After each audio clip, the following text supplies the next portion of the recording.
ሉክ መላእክትም በየጫፎቻቸው ላይ ይሆናሉ፣ የጌታህም አርሽ በዚያ ቀን 8 መላእክት ከበላያቸው ይሸከሙታል። ስንት መላእክቶች ይሸከሙታል? ስንት መላእክቶች ይሸከሙታል?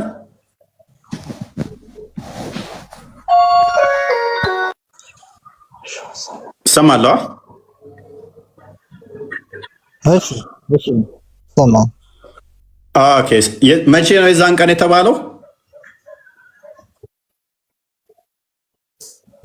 ቀን። ኦኬ ስንት መላእክቶች ናቸው የሚሸከሙት? ወራ 8 አለ 8000 800 800 ሚሊዮን ይሆን አልታወቀም። ኦኬ ስለዚህ አርሹ ጥላ አለው አይደለ? አዎ ለእናንተ ያጠላላችኋል። ባይዞ ለእናንተ ብቻ ሳይሆን የሚያጠላው ለአላህ ራሱ ጥላ ያስፈልገዋል። አላህንም አርሹ ነው የሚያጠላለት በአንተ ሎጂክ። ሱራ 2:210 ክፈትልኝ። አላህ ራሱ ጥላ ያስፈልገዋል እንዳይቃጠል ይዛለት አውሸውየው 210 አይ ቲንክ አንብበው። አላህና መላእክቱ ይስቃል። አላህና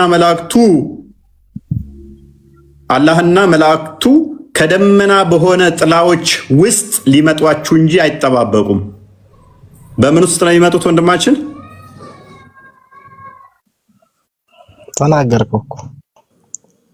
አይ አንተ ንገረኝ። ቅድም ስቀህ ነበረ። አንተው ራስ ንገረኝ። በምን ውስጥ ይመጣሉ ይላል? ያ ማለት ከፀሐይ በታይ ሆኖ ይመጣል ማለት ነው ወይንስ በምን ውስጥ ይመጣል ነው የሚለው? ንገረኝ። በምን ውስጥ ይመጣል ነው የሚለው? ይዞላል። በአማርኛ ንገረኝ። ይዞላል ነገርኩህ እኮ። ኖ አማርኛ ነው። እኛ የጅኒ ቋንቋ ይሁን በሆነ አይገባንም። አማርኛ ነው ይገባል። አትፈር፣ አትሸማቀቅ። ቁርአንን በአማርኛ አስረዳ።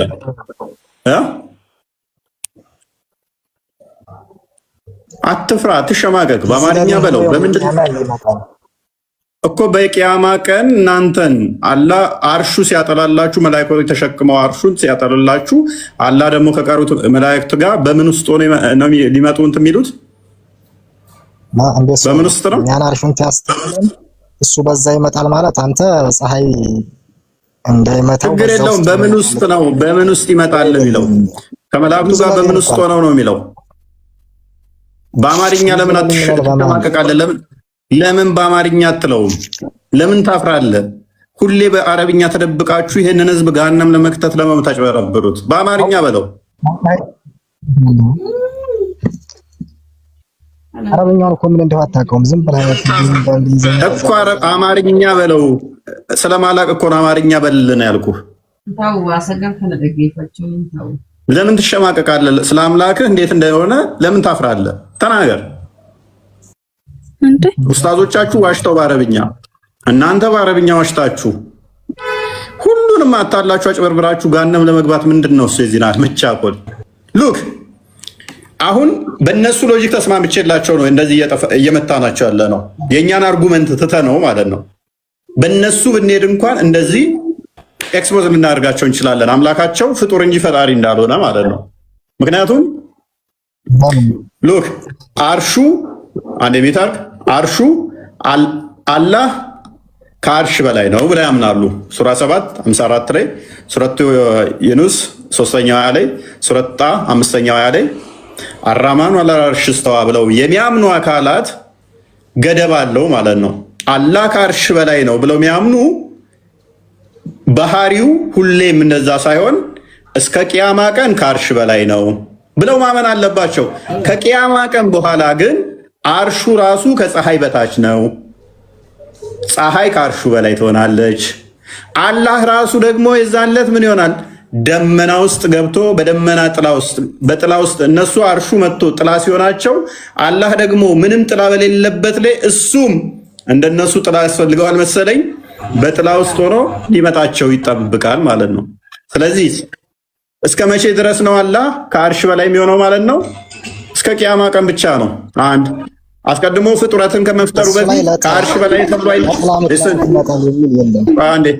አስቀድሞ ፍጥረትን ከመፍጠሩ በፊት ከአርሽ በላይ አልነበረም። ስቲል ከፈጠረ በኋላ ደግሞ ከአርሽ በላይ ነው አላህ ተብሎ የሚነገርለት እስከ ቂያማ ቀን ብቻ ይሆናል ማለት ነው። ሌላኛው አርሹ ራሱ ፊዚካል ነገር ነው። which is ጥላ ካለው ሉክ አንድ ሚዩት ቆይ ተራጠብቁ አንዴ ካሊድ ሚዩት አድርግ አለምሸኘው ክርስቲያን ሚዩት ማድረግ ከሆነ አርሹ ራሱ ምንድነው? ፊዚካል ነገር ነው ማለት ነው። ጥላ ካለው ፀሐይን መጋረድ የሚችል ከሆነ ልክ እንደ ሰፌድ እንደ ጠፍጣፋ ነገር ምንድነው እሱ ማለት ነው? ቦዲ ነው። አንዴ 69:17 ክፈተው ክርስቲያን። መላእክቶች ከጫንቃቸው ላይ ተሸክመውት የሚመጡ ድምፅ የሚያሰማ አላህ ራሱ ሲቀመጥበት ኢብኑ ተይሚያ እንደሚለው ቀቀቀቀ የሚል ድምፅ የሚያሰማ ግዙፍ የሆነ ነገር ቢሆንም ግን እሱ ምንድነው ማለት ነው? ድፍን የሆነ ነገር ነው። ይሄንን ጫፎቹን የሚሸከሙት ከሆነ ደግሞ ሉክ ጫፍና ጫፉን ያዙት ከተባለ አንድ ነገር ምን አለው ማለት ነው? ለሴ ይሄ ነገር ምን አለው? ጫፎች አሉት። ጫፍ የሚባለው ይሄ ነው። ይሄ ነው ጫፍ የሚባለው ጠርዙ ማለት ነው። መላእክቶች የሚሸከሙት ደግሞ ምንድነው ይላል? መላእክቶች በጫፎቻቸው ይላል። ጫፉ ማለት ይሄንን የመጨረሻው ፓርት ማለት ነው። ስለዚህ አርሽ ራሱ ምን አለው ማለት ነው? መጨረሻ አለው። አርሽ መጨረሻ ካለው አላህ ደግሞ በአርሽ ካናት ከሆነ ከአርሽ ውጪ ካልሆነ ስለዚህ አላህ ምን አለው ማለት ነው? መጨረሻ አለው። እንደዚህ የለም እንደዚህ የለም ማለት ነው። ምክንያቱም ከአርሽ በላይ ብለው ስለሚያምኑ እንዲህ ከሆነ አርሽ አይደለም። ይሄ አርሽ አይደለም። ከዚህ በላይ ከተባለ በዚህ ነው የሚሆነው። ይሄ ደግሞ ጫፍ ካለው ምን አለው? ኢንድ ፖይንት አለው። ኢንድ ፖይንት ካለው ስለዚህ አላህ ምን ሆነ ማለት ነው? የተገደበ ነገር ነው ማለት ነው። ከዛስ ፀሐይ እዚህ ጋር ካለች አርሹ እዚህ ሲመጣ ሰዎቹ እዚህ ሲሆኑ ጥላ ሲሆንላቸው አርሹ አላህ ከላይ የነበረው ከአርሹ በላይ እሱም ደግሞ ከመላእክቱ ጋር ሆኖ ምን ይሆናል ይላል? በአርሽ ጥላ ውስጥ በደመና ጥላ ውስጥ ይመጣል ከመላእክቶቹ ጋር። ውስጥ ከተባለ አንድ ነገር ደግሞ ውጭ አይደለም ማለት ነው። ውስጥ ከተባለ ለምሳሌ እዚህ ውስጥ ከተባለ አካቦታል የሆነ ነገር ማለት ነው። ካካበበው ደግሞ ከዛ ውጭ የለም ማለት ነው። ከዛ ውጭ ከሌለ አላህን ፍጡር የሚያዋስነው የሚያካብበው የሚጠቀልለው የሚሸፍነው ከሆነ እሱ በዛቱ ከፍጡር የሚያንስ ነው ማለት ነው። ስለዚህ ቦታ የሚያስፈልገው ይሆናል። ጥላ የሚያስፈልገው ቦታ የሚያስፈልገው ከሆነ ደግሞ እሱ ምን ይሆናል ማለት ነው? ፈጣሪ ነው የሚሆነው። ምክንያቱም ይታያል በባህሪው፣ ቦታ ይይዛል በባህሪው፣ ጥላ አለው በባህሪው። ይሄ ፍጡር ነው። ፈጣሪ በፍጹም ሊሆን አይችልም ማለት ነው። ስለዚህ በቂያማ ቀን ብዙ ተረት ተረቶች አሉ። ከቂያማ ቀን አንዱ የሚከሰተው ፀሐይ ስንዝር ያህል ትመጣለች። አርሽ ትጠልለዋል። ሰዎቹ 7 ሰዎች ወይም ደግሞ 7 የተባሉ አካላቶችን በዛ ውስጥ ያሉ የሚዘረዝሯቸው አሉ። ፀሐይ ይከልላቸዋል። ሌሎቹስ ምን ይሆናሉ? ሉክ በደንብ አስተውሉ። ፀሐይ ስንዝር ያህል እንዲላይህ ላይ መታ ላብ ብቻ ነው የሚያልብህ። ጥሩ ቀልድ እኮ ነው የሚቀልዱት። ፀሐይ አይደለም ስንዝር እንደዚህ ላይህ ላይ መታ ከራሷ ዛቢያ ላይ እዛው ባለችበት ርቀት ስንዝር ዝቅ ብትል ልታቃጥልህና ልታጠፋ ትችላለች። ማይል ዝቅ ብትል እዛው ሆና ልታቃጥልህና ልታጠፋ ትችላለች። እንኳን አንተ ላይ እንደ ኩል መኳያ እንደዚህ ስንዝር ላይ ላይ መታ እንደዚህ ረጅም ሰው እየተጠንቀቅ እንዲህ ጎንበስ ብለህ ሂድ ወይንም አይደለም እንደዚህ እንትን ልትልህ ማለት ነው። ስለዚህ ይሄ ኢሎጂክ ነው። ኢሎጂክ የሆነ ነገር ነው። ተረት ተረት ነው። የዛን ዕለት ደግሞ የቂያማ ቀን እዛ ጋር የሚባል ደግሞ አለ ያሉት አለ። ውሸት ነው። የቂያማ ቀን ሁሉም ይሰበሰባሉ፣ ይመጣሉ። አዳምጥ። መላእክቶቹ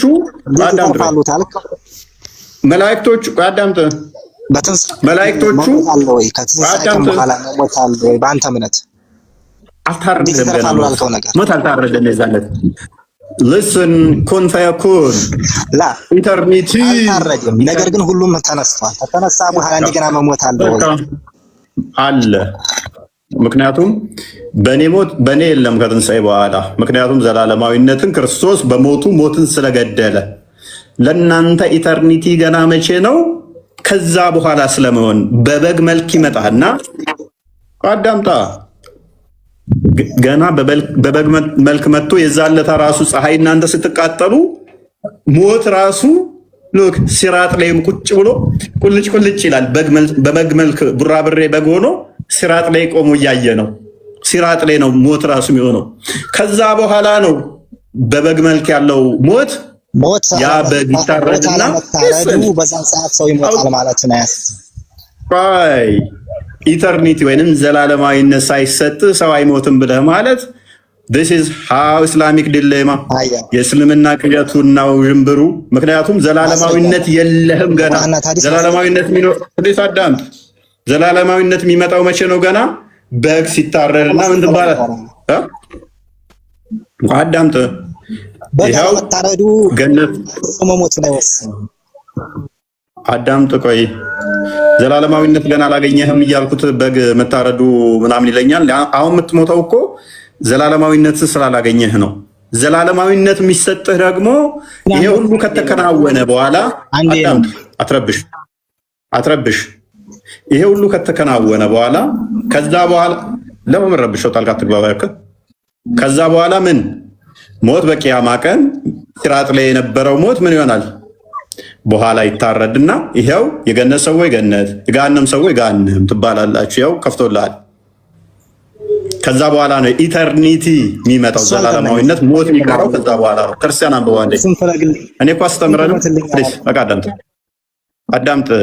እናንተን ተረተረት መስማ እንደ መረጃው እያለ ሞት አለመታረዱ ሰው ይሞታል ማለት አይደለም። ፕሊስ ያንተን ተረተረት ላንብብ እንዴ! ሐዲሱ እያለ ማስረጃ ቀጥል። ክርስቲያን አንብባ አይ በቃ ምንድነው የሚለው ሐዲሱ? ሞት በዛ ሰዓት ሲራት ላይ የሆነና የገሃነም ሰዎችም የጀነት ሰዎችም ይመለከቱታል ይላል። ከዛ በኋላ ይህ ምንድነው ተብለው ሲነጋገሩ ሞት ነው ይባላሉ። ከዛ ሞቱ ይታረዳል። ሞቱ ይታረድና ከዚህ በኋላ እናንተ ኢተርናሊ ሄል ናችሁ፣ ለዘላለም ሄል ናችሁ። ዘላለማዊነት የሚኖረው መቼ ነው ማለት ነው? ያ በጉ ከታረደ በኋላ እነዛም ኢተርናል ይሆናሉ። ገሃነም የሚገቡትም ገነት የሚገቡትም ኢተርናል ዘላለማዊ ይሆናሉ ማለት ነው። ይኸው you are eternal wherever you are ብሎ ይናገራል። የትም ብትሆኑ ኢተርናል ናችሁ ከዚህ በኋላ ከመቼ ከበጉ በኋላ። ለኛ ዮሐንስ ወንጌል ምዕራፍ 1 ቁጥር 29 ላይ የዓለምን ኃጢአት የሚያስወግድ እግዚአብሔር በግ እርሱ ነው ተብሎ የመጣው እርሱ የዓለምን ኃጢአት ስለኛ ታርዶ ስለኛ ተሰውቶ የዓለምን ኃጢአት ያስወገደልን የእግዚአብሔር በክርስቶስ ታርዷል አንዴ። ስለዚህ ሞቱን በሞቱ ሽሮልናል። ያ የዲያብሎስ ስራ የሆነውን ሞቱን በሞቱ ዕብራውያን ምዕራፍ 2 ቁጥር 15 እስከ 14 እግዚአብሔር ልጅ የዲያብሎስን ስራ እሱም ሞትን ሊሽር በስጋ ተገለጠ ተብሎ የተነገረለት ሞቱን በሞቱ ስለሻረ አንደኛ ቆሮንቶስ ምዕራፍ 15 ላይ ከቁጥር 1 እስከ 42 ሞት በሞቱ ስለተሻረ ሞት ወይ መውጊያ የት አለ ተብሎ ይዘመርበታል። ሞት ተሻረ ማለት ነው። ለዚህ ነው ዮሐንስ ወንጌል ምዕራፍ 11 ቁጥር 25 ላይ የሚያምንብኝ ቢሞት እንኳን ሕያው ይሆናል፣ ሕያው የሆነ ለዘላለም አይሞትም ይላል። ለምን? ሞቱን በሞቱ ስለሻረ ማለት ነው። ስለዚህ እነሱ ጋር ግን ሞት የሚሻረው በኋላ ስለሆነ ነው። አሁን ወደ ፖይንቱ እንመለስና ክርስቲያን በቂያማ ቀን ከሚነሱ የቂያማ ቀን አንደኛው ሌላኛው የሚነሳው ምንድነው? እሱ የፍርዱ ሁኔታ ነው። የፍርዱ ሁኔታ ራሱ በጣም አስቂኝና ተረት ተረት የሞላበት ነው። ፀሐይ እንዲህ ትመጣለች፣ አላህ ከደመና ጋር አብረው ይመጣል ከመላእክቶቹ ጋር። 8 መላእክቶች ደግሞ እንትኑን አርሹን ተሸክመው ይመጣሉ። ሙሐመድ ደግሞ ከመቃብር ብድግ ሲል ሙሳ አርሹን ፒለሩን ተሸክሞ ያየዋል። እኔ ነኝ ቀድሜ የተነሳሁት ሙሳ ነው። ማንኛው ነው? ውዝግብ ውስጥ ይገባሉ ገና። ኤኒዌይስ ከሙሳና ከሙሐመድ ማንኛው ቀድሞ የተነሳው? ክርስቲያን ቀጥል፣ አጫውተው ከስራ ያለው እንደች ወጣ እንዴ።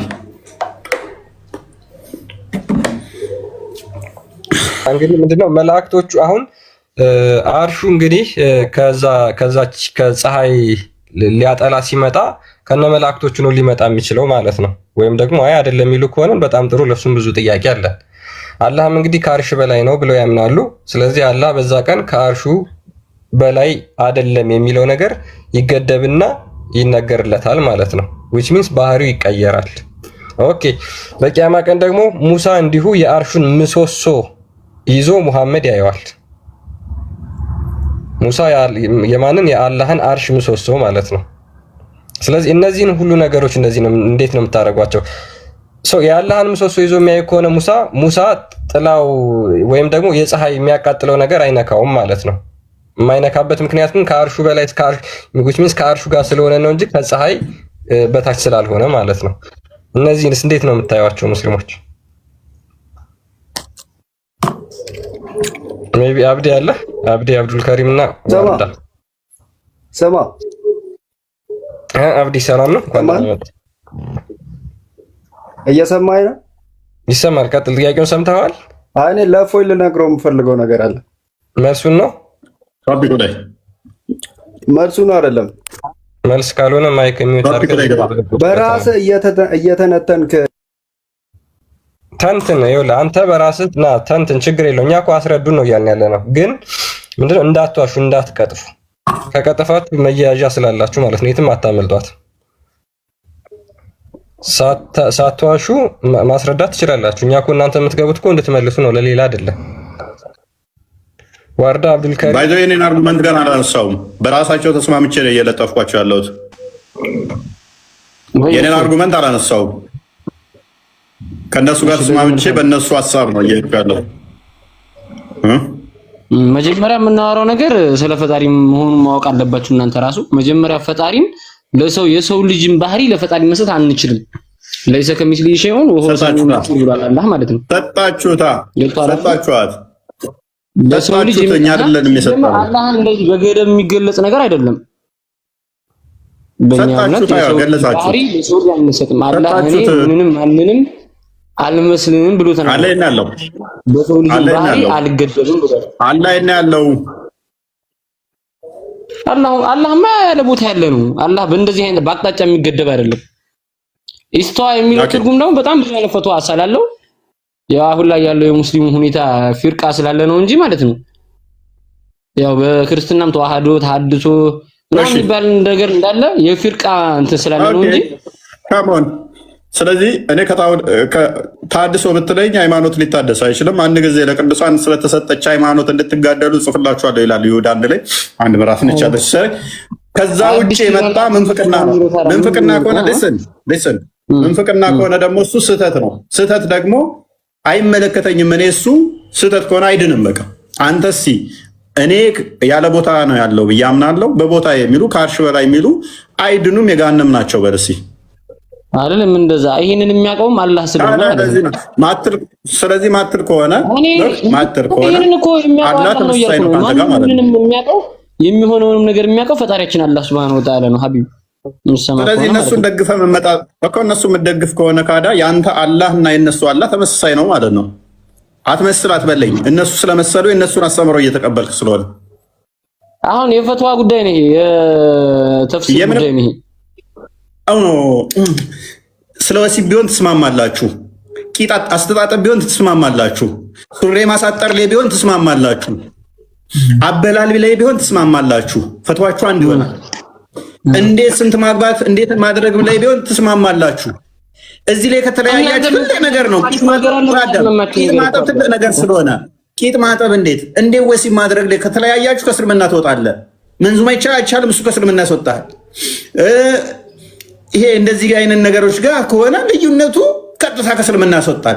ስለ አላህ ጉዳይ ላይ ሲሆን ግን የፈለገ ይበል እሱም አንተም የፈለገ ይበል የፈተዋ ጉዳይ ነው። ብትለያይም አንድ ነህ። ምክንያቱም አምላካችሁ አላህ ሳይሆን ዝሙትና መሐመድ ስለሆኑ አምላካችሁ ዋና ፖይንቱ ኮር መሰረቱ አላህ ሳይሆን እንዴት ነው ወሲብ ማድረግ ያለብህ? እንዴት ነው ቂጥህን ማጠብ ያለብህ? በቀኝ እጅ በግራ እጅ። ሽንት ቤት ስትገባ በግራ እግርህ በቀኝ እግርህ። ስትወጣስ ጫማ ስታጠልቅ ቅድሚያ ግራህን ቀኝህን። ስትተኛስ ምን ብለህ ነው መተኛት ያለብህ? ስትነሳስ ወሲብ ስትጀምር ምን ማለት አለብህ? ዋናው ፖይንት እዚህ ላይ ነው። እዚህ ላይ ከተለያየ ከእስልምና ትወጣለህ። ነገር ግን አላህ አንደኛው እጅ እግር አለው፣ አንደኛው ጭንቅላት የለውም፣ አንደኛው ያለው ይላል፣ አንደኛው የለውም ይላል። ችግር የለውም። አንደኛው ከአርሽ በላይ ነው ይላል፣ አንደኛው ያለ ቦታ ነው ይላል። ችግር የለውም። አንደኛው አላህ ጥላ አለው ይላል፣ አንደኛው ጥላ አይነገርለትም ይላል። ችግር የለውም። የፈትዋ ጉዳይ ነው። አንደኛው አላህ ቦዲ አድርጎ ስሎት እሱ በሙላት ይታያል ይላል፣ አንደኛው ነው አይታይም፣ አላህ እንደዚህ አይሰጠውም ይላል። ችግር የለውም። አንድ ነው። አንደኛ 2 እጆች አሉት፣ 5 ጣቶች አሉት፣ 2 አይኖች አሉት፣ 2 ጆሮች አሉት። አንደኛው ኖ በፍጹም የሉትም ይላል። አሁንም እስቲል አንድ አለ። ችግር የለውም። አከፍርም። በዚህ አንድ ነን። ችግር የለውም። በቃ ይሄ አላህ ጉዳይ። ዋናው ነገር እንዴት ወሲብ እናደርግ፣ እንዴት አድርገን ሴቶችን እንግዛ፣ ስንት እናግባ። እዚህ ላይ ከተለያየህ ዋ ከባድ ነው። እስልምና እዚህ ላይ ነው መለያየት የሌለብህ። መሰረቱ ይሄ ስለሆነ ዋናው ነገር ይሄ ነው። ቂጥህን እንዴት ነው የምታጥበው? ሱሪን ታሳጥራለህ? አታሳጥርም? እንዴት ነው ጁማ ትሄዳለህ? አትሄድም? እንዴት ነው የምትነሳው የምትነቀው? አላህ ይወርዳል፣ አርሽ ውስጥ ይገባል፣ ሰማይ ውስጥ ይመጣል። እንደዚህ ይሄ ፖይንት አይደለም። ችግር የለውም። ብትለያየም ችግር የለውም። እናመቻቸው፣ እናስማማው። አላህ እንጀራ አባት ስለሆነ ደንታችን አይደለም። ዋናው ነገር ማወቅ ያለብን ፈትዋ ሲጠይቁ ማየታችሁ እንደሆነ ኡስታዝ ባሌ ፈታውሽ ብሎ 3 ጊዜ ጻፈልኝ። ፈቶኛል አልፈታኝም? ፈቶሻል። ዋናው ነገር ይሄ ነው። መሰረቱ ይሄ ስለሆነ መጠየቅም ያለባችሁ ይሄንን ነው። ዋናው የእስልምና መሰረት ይሄ ስለሆነ ኦኬ። ኡስታዝ ነገር ግን እኮ ተናድጄ ነው ብሎ መልሶ ይቅርታ አለኝ። አይቻልም። ኒካው ወርዷል። አይቻልም። ኒካው ወርዷል። ስለዚህ ምን ማድረግ አለብሽ? እንደገና ኒካው ለመመለስ ወይንም ደግሞ 2 ጊዜ ፈቶ ነበር። እንደዛማ ከሆነ ሌላ ወንድ አግብተሽ ከዛ ከሱ ተፋተሽ ነው እዚኛው ጋር መምጣት የምችው። ይሄ ዋና ነው፣ የእስልምና መሰረት ነው፣ ዋናው ነገር ነው። ስላላህስ ሁኬርስ እንጀራ አባት ላይ ምን አገባ? ስላላህ እንደዚህ ናቸው። በቃ እዩ 7 ወር ሆነን። አሁን ቶፒኩ ላይ ግባ። አላህ በጂስምም ሆነ በአካልም ሆነ በምንም አይነት በሰው ልጅ ምስል የሚቀርጽ ሰው ካለ ይሄ ሰውዬ ነገ የውመል ቂያማ የጀሃነም ነው። በቃ ይሄ ምንም ጥርጥር የለውም። ታንክ ዩ። ስለዚህ አላህ በሰው ልጅ ምስል የሰው ልጅ አርሽ በላይ ነው ማንነት የሚሰጥ ከሆነ ለአላህ ጀሃነም ገቢ ነው። ምንም ጥርጥር የለውም። መልሶ ወደ አላህ ካልተመለሰ ለገና ላይ ብሎ እንትን ካላለ ያ ቀደም ያለባበስካትን አሁን የሰው ልጅ የሚገባውን ባህሪ ለፈጣሪ የሚሰጥ ከሆነ የሰው ጀሃነም ነው። ምንም ጥርጥር የለውም። አሁን ተነካሽ። ያ ምክንያቱም ፖለቲካው እንደማዋጣ ወቅሽ። ጎበዝ፣ ጥሩ ነው። ፖለቲካ ማለት ሀቢቢ ችግር የለውም። እሺ፣ ስለዚህ አላህ ለቦታ ነው ብለህ የምታምነው በቦታ የሚገለጽ አይደለም። እኛ ጌታ ሊሚት የለውም። መልካም። በቂያማ ቀን በጥላው ይከልላቸዋል የሚለው እንዴት ነው የምትረዳው? አላህ የፈለገውን ሰው የማድረግ ስልጣን ስላለው ጌታ ስለሆነ ከፈለገው አንስቶ ይወሰዳቸው፣ እንደፈለገ ያርጋቸው። የተገለጠልን ነገር የለም። አላህ ነገ የውመል ቂያማ የፀሐይ በስንዝር በምትሆንበት ሰዓት የዛን ሰዓት ነገ በአርሽ ጥላ ያስጠልላቸዋል ይባላል አይደል? አርሹ እዛ ይሁንም ሲፈልግ እንደፈለገ ይሁንኛ እኛ የተገለጠልን የምናውቀው አላህ የፈለገውን ነገር የማድረግ ስልጣን ስላለው ከዛ ቦታ አንስቶ ወስዶ ያስጠልላቸው እንደፈለገ የማድረጉ ስልጣን የአላህ ስለሆነ እስከዚህ ድረስ ነው የምናውቀው። ሀቢቢ ይምጣም። ኦኬ። ስለዚህ በአርሹ ነው ብለህ የምታምነው? አርሹ ነው የሚጠልላቸው ብለህ የምታምነው? አዎ በአርሹ ነው የሚጠልላቸው። ያ አርሹ እንትን አለው ማለት ነው። አርሹ ግዙፍ ነገር ነው ማለት ነው። ማለት ቦዲ ነው ማለት ነው። አርሹ ራሱ ጥሩ ሰዎችን እኮ ነው አላህ ያለው እኮ ኃጢአተኞችን እኮ እዛው ተዋቸዋለሁ ነው ያለው። ጥሩ ሰዎችን ግን አስጠልላቸዋለሁ። ያ ይወሰዳሉ የሚል ባክቹዋሊ የለውም። አዲሱ ላይ ሜቢ አይተኸው ከሆነ ሐዲሱ ላይ ፀሐይ ወደ እኮ ሐዲሷ ማለት ፀሐይ ወደ ስንዝር ስቀር ትመጣለች ከተባለ ውጪ ወደ ሌላ ቦታ እንደማይወሰዱ የሚያሳየ ነው። ፀሐይዋ ራሷ ስለምመጣ ፀሐይዋ መምጣቷ የተነገረችው ከነሱ አንጻር ነው። ለነሱ ግን ለአማኞቹ ምን ይሆናል? ጥላ ይሆንላቸዋል። ለአማኞቹ በሰበብም ካለ ሰበብም የማረክ ስልጣን ያለው እኮ ጌታ ነው አይደል እንዴ? አሁን የምናወራው እኮ ስለ ጌታ ነው። እሱ ችግር የለብኝም እኮ ግን አርሹ ነው ስትል አሁን አርሹ ስለዚህ ግዙፍ ቦዲ ነው ወይ ያልኩ ነው። ጥላ ከሆነ አሁን አርሹ ግዙፍ አካል ነው ወይ ማለትም ግዝፈት ያለው መሆን አለበት። ግዙፉ አካል ብሎ የነገረን አርሽን ነው። ግዙፉ አካል ብሎ የነገረን አርሹን ነው። ስለዚህ ከምድር ይበልጣል ወይንስ ከምድር ያንሳል?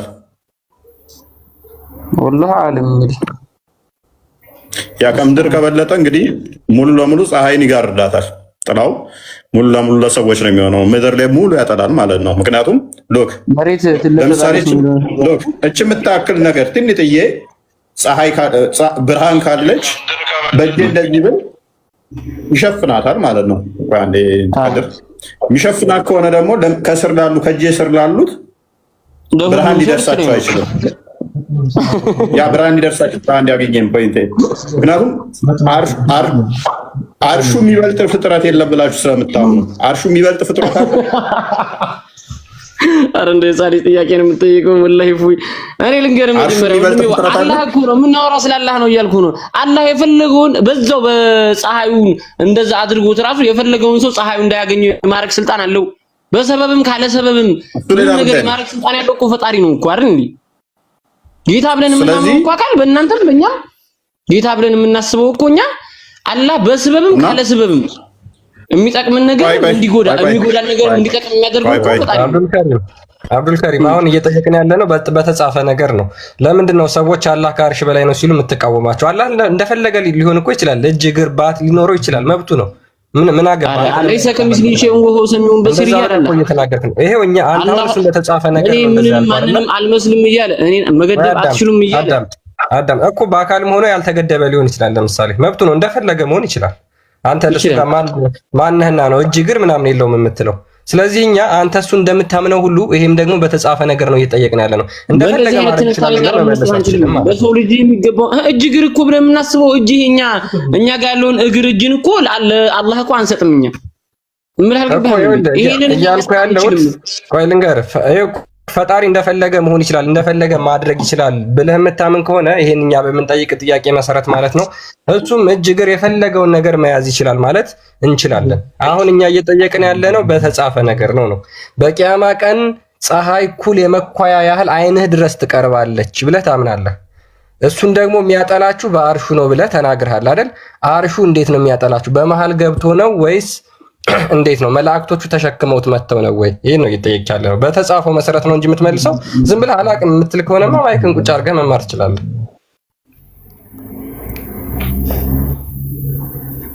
ቀጥል። እስቲ አንድ ማናገር ፈልጋለሁ። እምልህ የገባህ መሰለኝ ክርስቲያን ራሱ ማለት ነው። በቃ ዝም ይታርግ በተጻፈው ነገር ላይ ቢሆን አላህ ለኔ የምታሰብኩልኝ ነገር አባሽ ችግሩ የእውቀት እጥረት አለበት። እናንተ ጋር እንዴት ሰው እንደሚግባባ እሺ፣ ከይረዲን ቀጥል።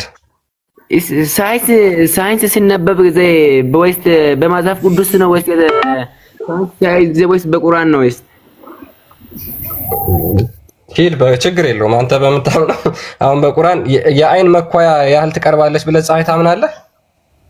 ፀሐይ ሳይሆን እስቲ ሳይንስ ያነቡ ጊዜ ሳይንቲስቶች ማለት ነው በመጽሐፍ ቅዱስ ነው አይቶ ነው ወይስ ከቁርአን አይቶ ነው የሚከሰተውን ነገር የሚያውቁት? ኦኬ እሺ፣ ችግር የለውም ሂድ፣ ከቁርአን አይቶ ነው። እንደውም ለምን አንቀበልህም? ሂድ እስኪ ፀሐይ የአይን ኩል መኳያ ያህል ትቀርባለች ብሎ ሳይንስ ያለበትን እስኪ ስጠኝ መረጃ። እሱንም እኛ መኳያ ያህል ይቀርና በጣም በሚሊሜትር ራሱ ካለችበት ራዲየስ ዝቅ ብትል በነገራችን ላይ ፍጥረት ሁሉ የመጥፋት ቻንሱ ሃይ ነው። አይደለም የአይን መኳያ እዚች አይናችን መኳያ አይናችን ጋር ደርሳ ይቀርና ማለት ነው። አረ እንደዛ ሲጀምር ለፀሐይ ራሱ እንደዛ አይነገርም። በነገራችን ላይ የፀሐይ ራዲየስ ወደ 600 ሺህ ምናምን ኪሎ ሜትር አካባቢ ያህል ነው የፀሐይ ራዲየስ። የመሬት ደግሞ የምድር ራዲየስ ወደ 6000 ኪሎ ሜትር አካባቢ እንደሆነ ሳይንቲስቶች ለምሳሌ ያስቀምጣሉ። ስለዚህ እቺ 600 ሺህ ምናምን ራዲየስ ያላት ፀሐይ እንዴት ነው አይነ መኳያ ጋር ራሱ የምትቀርበው? ይሄንን እስኪ ከሳይንሱ አንፃር ፕሩፍ አድርግልኝ ከይረዲን። የኔውን ጥያቄ መልሱኛ፣ የእናንተን መልሳለሁ ነው። እየመለስኩልህ እኮ እንዴት ተመለስከኝ? ፀሐይ የአይን መኳያ ጋር ትቀርባለች ይችላል ሳይንሱ ወይስ ከቁርአን ነው? ከቁርአን ነው። ሳይንስ ሁሌ የሚወስደው ከቁርአን ነው። ሂድ ከሙሐመድ ነው። ቀጥል፣ ችግር የለውም። ፀሐይ የአይን መኳያ ያህል አይንህ ጋር ትቀርባለች? ሙስሊም ኢስላም እኮ ከነቢ መሐመድ እኮ አልመጣ። ከነቢ መሐመድ በፊት እኮ ስንት ነቢያቶች ነበሩ፣ ነቢያን ሉን ነበሩ፣ ብዙዎች ነበሩ። እውነት ነው። ከሬዲን እውነት ነው። በቃ የአንተ አባትም ከመሐመድ በፊት ሙስሊም ነው። ቀጥል፣ ችግር የለውም። አሁን የተጠየቀው መልስ። እኔ የጠየቅኩት እንደዚህ ነው። በነቢ መሐመድ እኮ እስልምና እኮ ሲጀመርም አልመጣ፣ በፊትም ነበረ። በቃ ይኑር መልሱ ላይ መሐመድ ከመወለዱ በፊት መሐመድም ነበረ። ችግር የለው። እንደዛ ማለት ነው። እስልምና ከመወለዱ በፊት እስልምና አለ ማለት፣ ከመሐመድ በፊት እስልምና አለ ማለት፣ መሐመድ ከመወለዱ በፊት መሐመድ ነበር እንደማለት ነው። ሙሐመድ እኮ ሰለላሁ ዐለይሂ ወሰለም እርሶ የመጨረሻ ነብዩ ናት እንጂ እርሶ እኮ አናመልካቸውም አንተራቸውም። ምንድነው የምታወራው ወዳጄ? ታመልከዋለህ። ካላ እኩል አድርገህ ነው የምታመልከው። እኔ አሁን ቶፒኩ ላይ ትገባለህ፣ የተጠየቀውን ትመልሳለህ። ጠይቀኝ፣ ችግር የለውም። እኔ ባልቀራም ጠይቀኝ፣ አልቀራሁትም እንጂ ያውቁት ኦልራይት። የቂያማ ቀን ፀሐይ ስንዝር ያህል ወደ እናንተ ትመጣለች አይደለ? አዎ፣ እሱማ ትክክል ነህ። ኦልራይት። ከዛ አላህ በጥላው ደግሞ ይከልላችኋል አይደለ? ፀሐይ አንድ ስንዝር ላይ ትሆናለች። ደግሞ ካይር የሰራ ሰው እሷን ፀሐይ አያገኘውም። ካይር የሰራ ሰው በጊዜ ይሞታል። እሱ ፀሐይ የሚያገኘው ሰው ማለት ነው። እሱ የሚያገኘው ሰው ወደ አላህ ያልተመለሰ ወደ ሌላ ያመለከ ሰው ነው እንጂ ወደ አላህ የተመለሰ ሰው በቅርቡ ወይስ? ታዲያ ከሞተ ለምንድን ነው እሱ ጥላ የሚያስፈልገው? ከሞተ ጥላ ምን ይሰራለታል? ጥላ ምኑ ላይ ነው ጥላ ያለው? ለሰባቱ አካላት ጥላ ጥላላችኋለሁ ያለው ለሞቱት ነው እንዴ?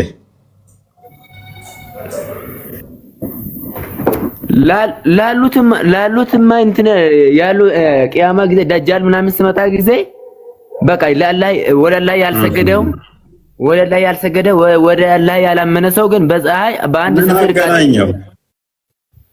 ምን አገናኘው? አሁን ሙስሊሞቹ ይሞታሉ ካልከኝ የዛለት የሉም ካልከኝ ፀሐይ ትመጣለች ስንዝር ስቀር ለሰባቱ አካላት ደግሞ ጥላ ጥላላቸዋለሁ ያለው ምን እያለ ነው? አስማማልኝ እስቲ። የሉም ካልከኝ ሙስሊም ላልሆኑ ነው የሚያጠላላቸው ማለት ነው። ለአንተ መድኃኒት እንደ ሁሴን ነበረች። ደህና ድንግሮ እየገባ ተደናገረብህ እንጂ ማለት ነው። እሱ የእናንተ አለቃ ነው፣ የእናንተ አለቃ ሊሆን ይችላል። ከፎይ ጋር ግን እሱን ታውቀዋለህ፣ ችግር የለው። የእናንተ አለቃችሁ ነው፣ እንዴት እንደሚጫወትባችሁ። እነዚህ ምንም ከድር ቀጥል መልሱ ምንድነው? ፀሐይ እንዴት ከለላ ስር የሚኖሩት ሰዎች ልልን ስለነሱ ነው። አላህ ይናለው በሁሉ ቦታ። ኦኬ፣ በሁሉ ቦታ አላህ በምኑ? በሁሉ ነው። በሁሉ በመንፈሱም በምንም በሁሉ ቦታ ይገኛል። አላህ መንፈስ አለው። አላህ መንፈስ አለው አለ። እንዴት የለውም? ኦኬ፣ መንፈሱ ፍጡር ነው? ፍጡር አይደለም?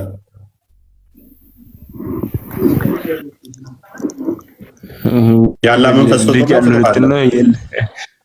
አልታይም። ያላ መንፈስ ፍጡር ነው? ፍጡር አይደለም? አልተ እንደዛ የሚባል ታሪክ የለም። ፍጡር ነው ፈጣሪ ነው የተባለ የተነገረ ነገር የለም። ያላ መንፈስ ምንድን ነው? መንፈሱ የሚያወራበት፣ የሚናገርበት፣ የሚፈጥርበት። ቃሉን አልጠየቅኩም። ስለዚህ የሚፈጥርበት ፍጡር ነው? ፍጡር አይደለም? የሚተነፍሰው ፍጡር አይደለም፣ ከራሱ የሚወጣ ቃል። እናመሰግናለን። ኢሳ ፍጡር አይደለም ማለት ነው። ምክንያቱም ኢሳ ያላ መንፈስና ቃል ስለሆነ። ኦኬ፣ ወደ ቶፒኩ እንመለስና መንፈሱ ፍጡር አይደለም፣ በቃ ኢሳ ደግሞ ያላ መንፈስ ነው። ስለዚህ ወደ ቶፒኩ ስንመለስ በቂያማ ቀን ፀሐይ ስንዝር ስቀር ትቀርባለች። የዛለታ ዝናብ ያዘንብና ምድር ላይ ይነሳሉ አይደል? የሞቱትም ኦኬ። ከዛ ፀሐይ ትቀርባለች። አርሹን ደግሞ 8 መላእክቶች ተሸክመውት ይመጣሉ አይደለ? 8 መላእክቶች ይሸከሙታል። ኦኬ። ስለዚህ አላህ የዛለታ የት ነው የሚሆነው? በሁሉ ቦታ አለ የዛለታ። ኦኬ። አሁን እዚህ ቦታ አለ በምድር ላይ አለ። በዛቱ ዛት የለው። ምንድነው እሱ? እሺ አላህ ዛት መንፈስ ነው አዎ እንደዛ የሚላል አላህ መንፈስ ነው የሚላል መንፈስ አይደለም የሚላል ይታያል አላህ በቂያማ ቀን አይታይም ጭራሽ ያንተስ ከፋ ያንተ ከፋ ምንድን ነው አቂዳ እሺ አንድ ጥያቄ ልጠይቅህ ባይ አንዴ ከረድና አንዴ አቂዳ ምንድን ነው ሰው ሲወለድ ሙስሊም አቂዳ ምንድን ነው ወልጀማ አለ ሱነት ወልጀማ ኦኬ የትኛውን ፊቅህ ነው እንትን ነው የምትከተለው መዛብ የትኛው መዛብ ነው የምትከተለው መዛብ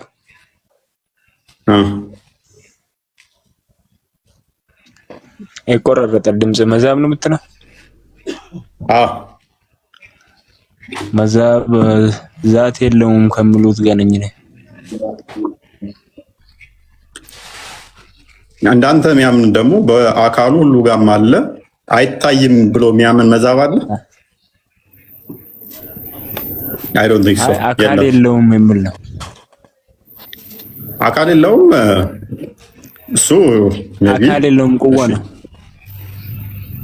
ኦኬ ኤኒዌይስ ግን በሁሉ ቦታ ነው የሚለው ላይ ነው እንትን ያልኩህ አይታይም የሚለው ላይ በቂያማ ቀን ግልጽ ሐዲሶቹ ይታያል የሚሉት ቁዋ ነው ቢሉም በቂያማ ቀን ይታያል የሚሉ ስላሉ ኦኬ የሚታየው እሱ ቁዋ ነው የሚታየው ስለዚህ በሁሉ ቦታ ነው ብለው እስቲ ለምሳሌ ታዋቂ የሆነ አካል ይታይ በሁሉ ቦታ ነው which is አይታይምም ምናምን ብሎ የሚያምን ማን አለ ለምሳሌ አንተ ኡስታዝ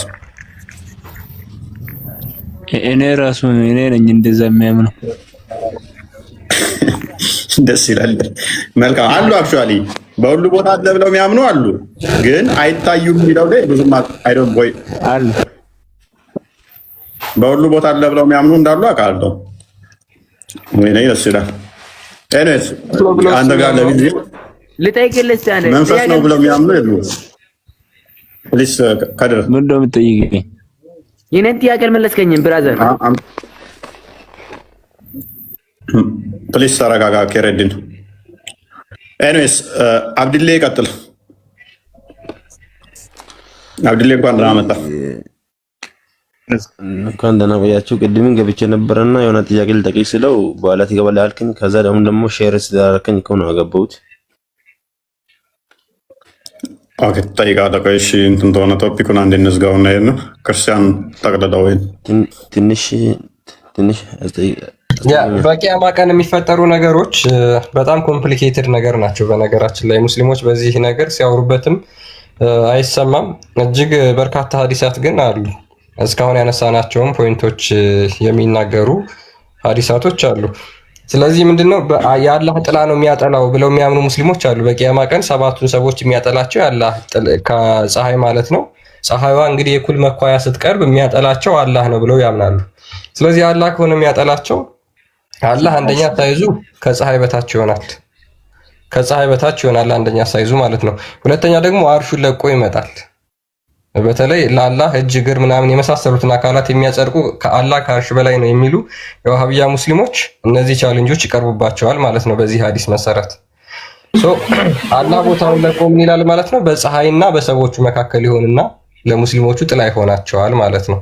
ሌላው ደግሞ አርሽ ነው የሚሉት በአርሹ ይመጣልን ብለው ደግሞ የሚናገሩ አሉ። ስለዚህ ለእናንተ ደግሞ የምናቀርብላችሁ ምንድነው? አርሹ የሚመጣ ከሆነ አርሹ በፀሐይዋና በሰዎቹ መካከል ይሆናል። አርሹን የሚሸከሙት መላኢካዎች አሉ። ሙሳ እንኳን በቂያማ ቀን የአርሹን ምሰሶ ይይዛል ተብሎ ሙሐመድ ተናግሯል።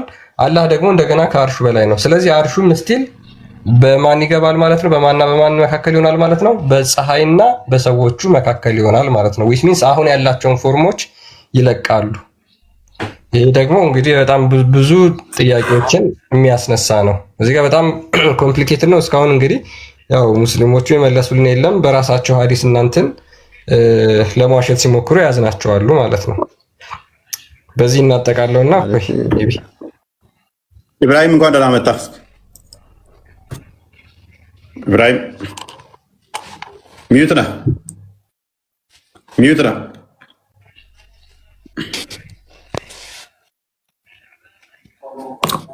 አይ ቲንክ ሚዩትን አንሳው። አይሰማም? አይሰማም? ተማረ እንኳን አመጣ እንኳን ደህና ቆያችሁ። መልካም ሜቢ ጥያቄዎቹን ሰምታችኋል ብዬ አስባለሁ። ፓራፍሬዝ ላድርግልህ። ሰምቻለሁ። ምላሹን እስኪ ልስጤ። ቀጥል። በመጀመሪያ ያነሳ የነበርከው ጥያቄ የእነሱ ነቢይ ሙሐመድ ማለት ነው አለይሂ ሰላቱ ወሰላም የተናገረበት የትንሣኤ ቀን ቅያማ ወይም ደግሞ ፀሐይቷ በሲንዚር ማለት ነው ትቀርባለች የሚለውን ነበር ያነሳው ማለት ነው።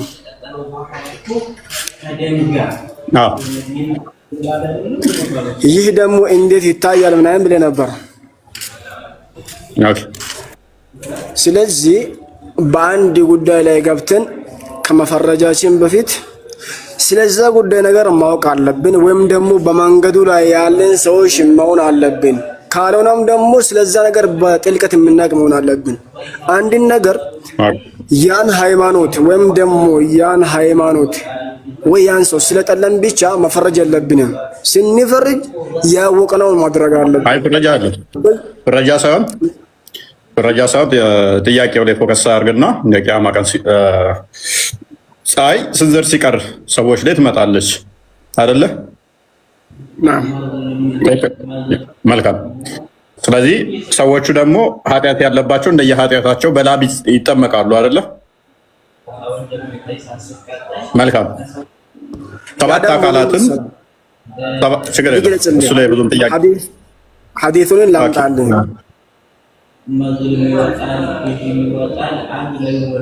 አይ ዶንት ኖ እንትን ሰጠኝ፣ ስትራይክ ሰጠኝ። ሐዲሱ ማለት ነው ይሰማል። ኦኬ፣ አንዴ ካሜራውን አጥፋው እስቲ፣ ካሜራውን አጥፋው እስቲ። ኦኬ፣ አይ ዶንት ተመልሰህ ግባ።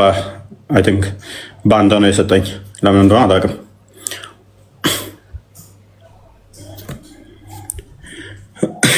ተመልሰህ ቤቢ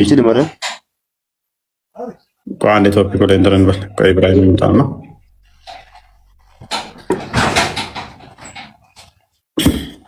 ትንሽ ነገር ነበር መጠየቅ የምፈልገው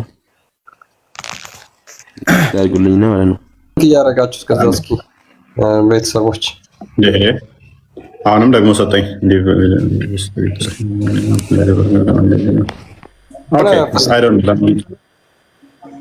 ለምን ደግሞ አላውቅም። ኢብራሂም ትሰማለህ? ቀጥል። ትሰማለህ? በአንተ ምክንያት ግን እንትን ሰጥቶኛል። ቀጥል። ስለዚህ ምንድን ነው እዚህ ጋር አሸምሱ ተድኑ የውመል ቂያመቲ ፀሐይ የሰውን ልጅ በስንዝር ልክ ሆና ትቀርባለች የሚለውን አንስቴ ነበር። አንድ ደግሞ ያላወቃ ጅል ሲናገር ሰምቼ ነበር። አንድ ሰው ስለዛ ጉዳይ ከመናገሩ በፊት አውቆ መናገር አለበት ማለት ነው። አሁን በዚህ ቦታ ላይ ምንድን ነው አሁን እኛ ያለንበት ይሄ ዱንያ ዓለም ይሄ ፀሐይቷ የምትሆንበት ደግሞ ነገ ቂያማ ቀን ነው።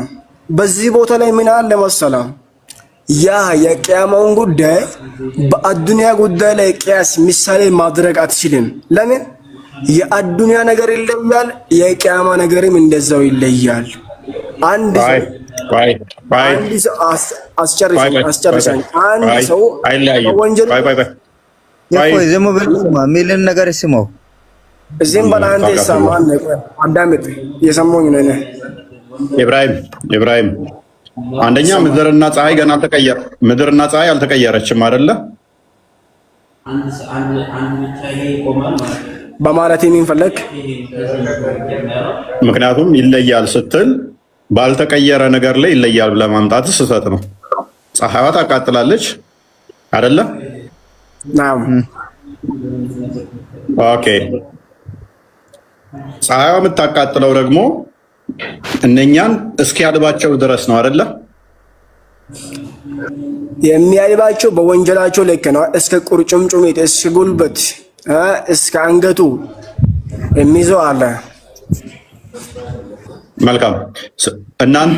ሌሎቹን ግን ምንድነው የሚከላከልላቸው?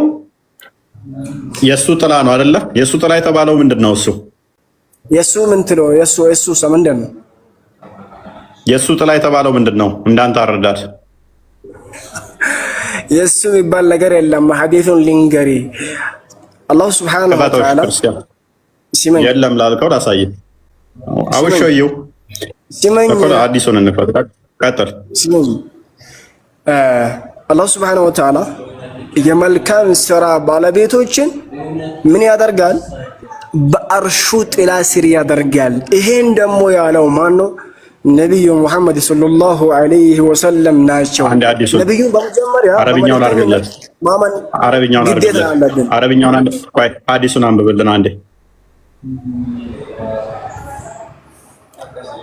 ሰብሰብ አድርጎ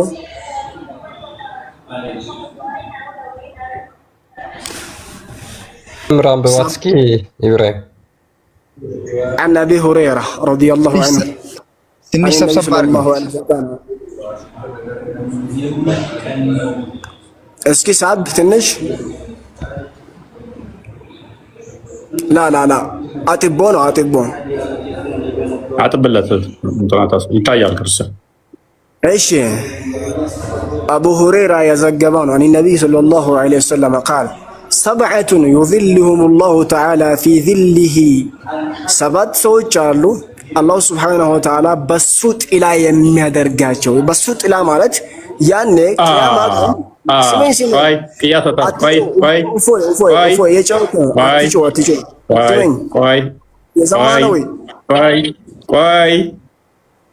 ቅድም አፌ ላይ ምን ይዘሃል?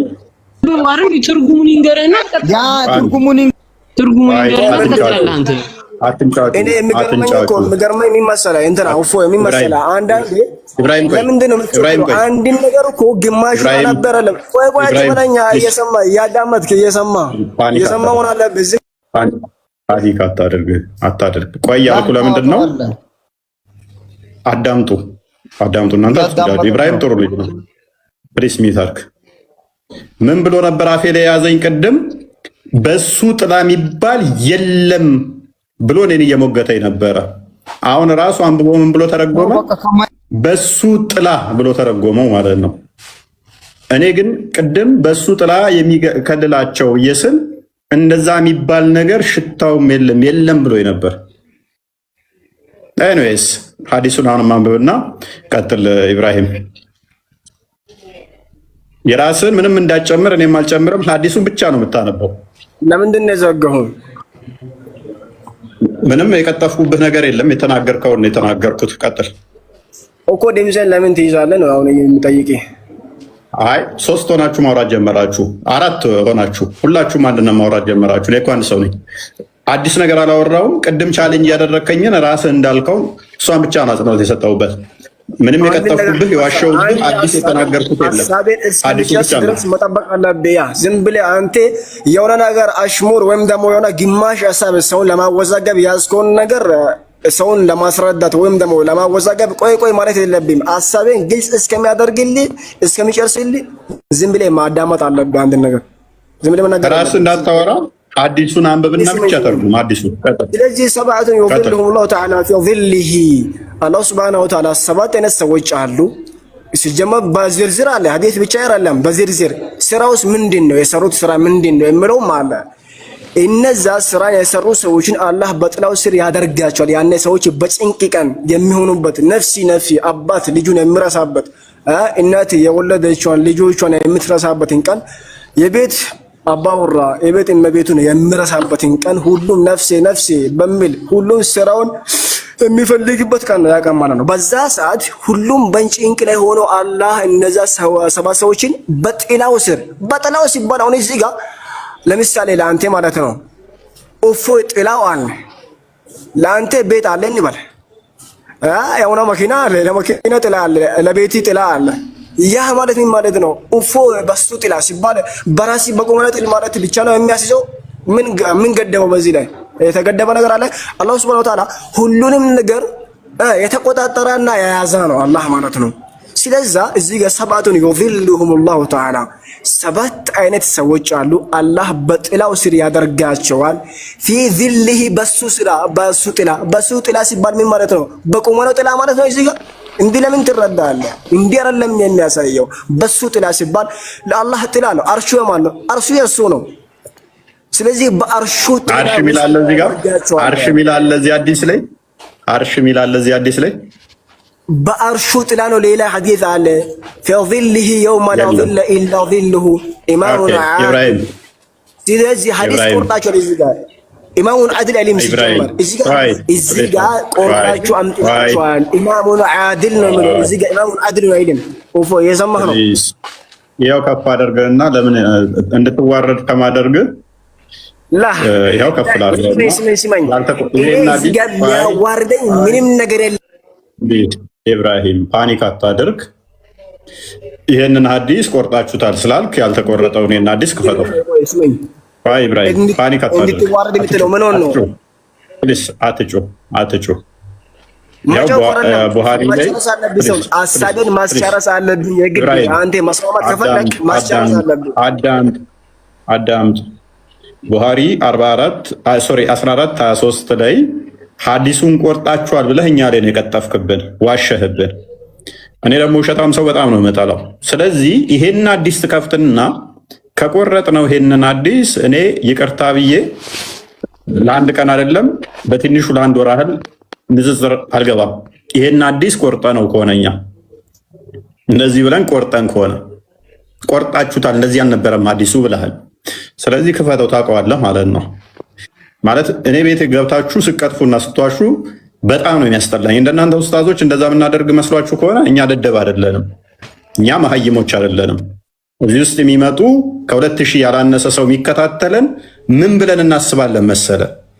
ከኛ የተሻሉ ሊቃኖች አሉ፣ እንዲህ ወጥተው ላይቭ ላይ መጨቃጨቅ ማይፈልጉ ብዙ ምሁራኖች አሉ ብለን የምናስብ ለምናቀርበውና ለምንናገረው በማስረጃና በማስረጃ ብቻ እንጂ ከራሳችን ካወራን ይታዘቡናል፣ ይገምቱናል ብለን በጣም የምንሳቀቅ ሰዎች ነን።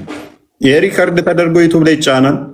እነኛ ሰዎች ሲያዩ ምን አይነት ስቱፒድ ናቸው ብለው ሊገምቱን ይችላሉ። ስለዚህ አንድ ቀን ብንቀጥፍ ብንዋሽ ሊይዙን ይችላሉ ብለን ስለምንሰጋ ጥንቃቄ እናደርጋለን፣ እንጠነቀቃለን። በዚህ መጠን እንደናንተ ኡስታዞች ድራማ ሰርተን አጭበርብረን እዛ ጋር በላ ሚል ካለ እዛ ጋር በላ፣ እነኛን ቃላቶች በላና በላ ተመሳሳይ ነው።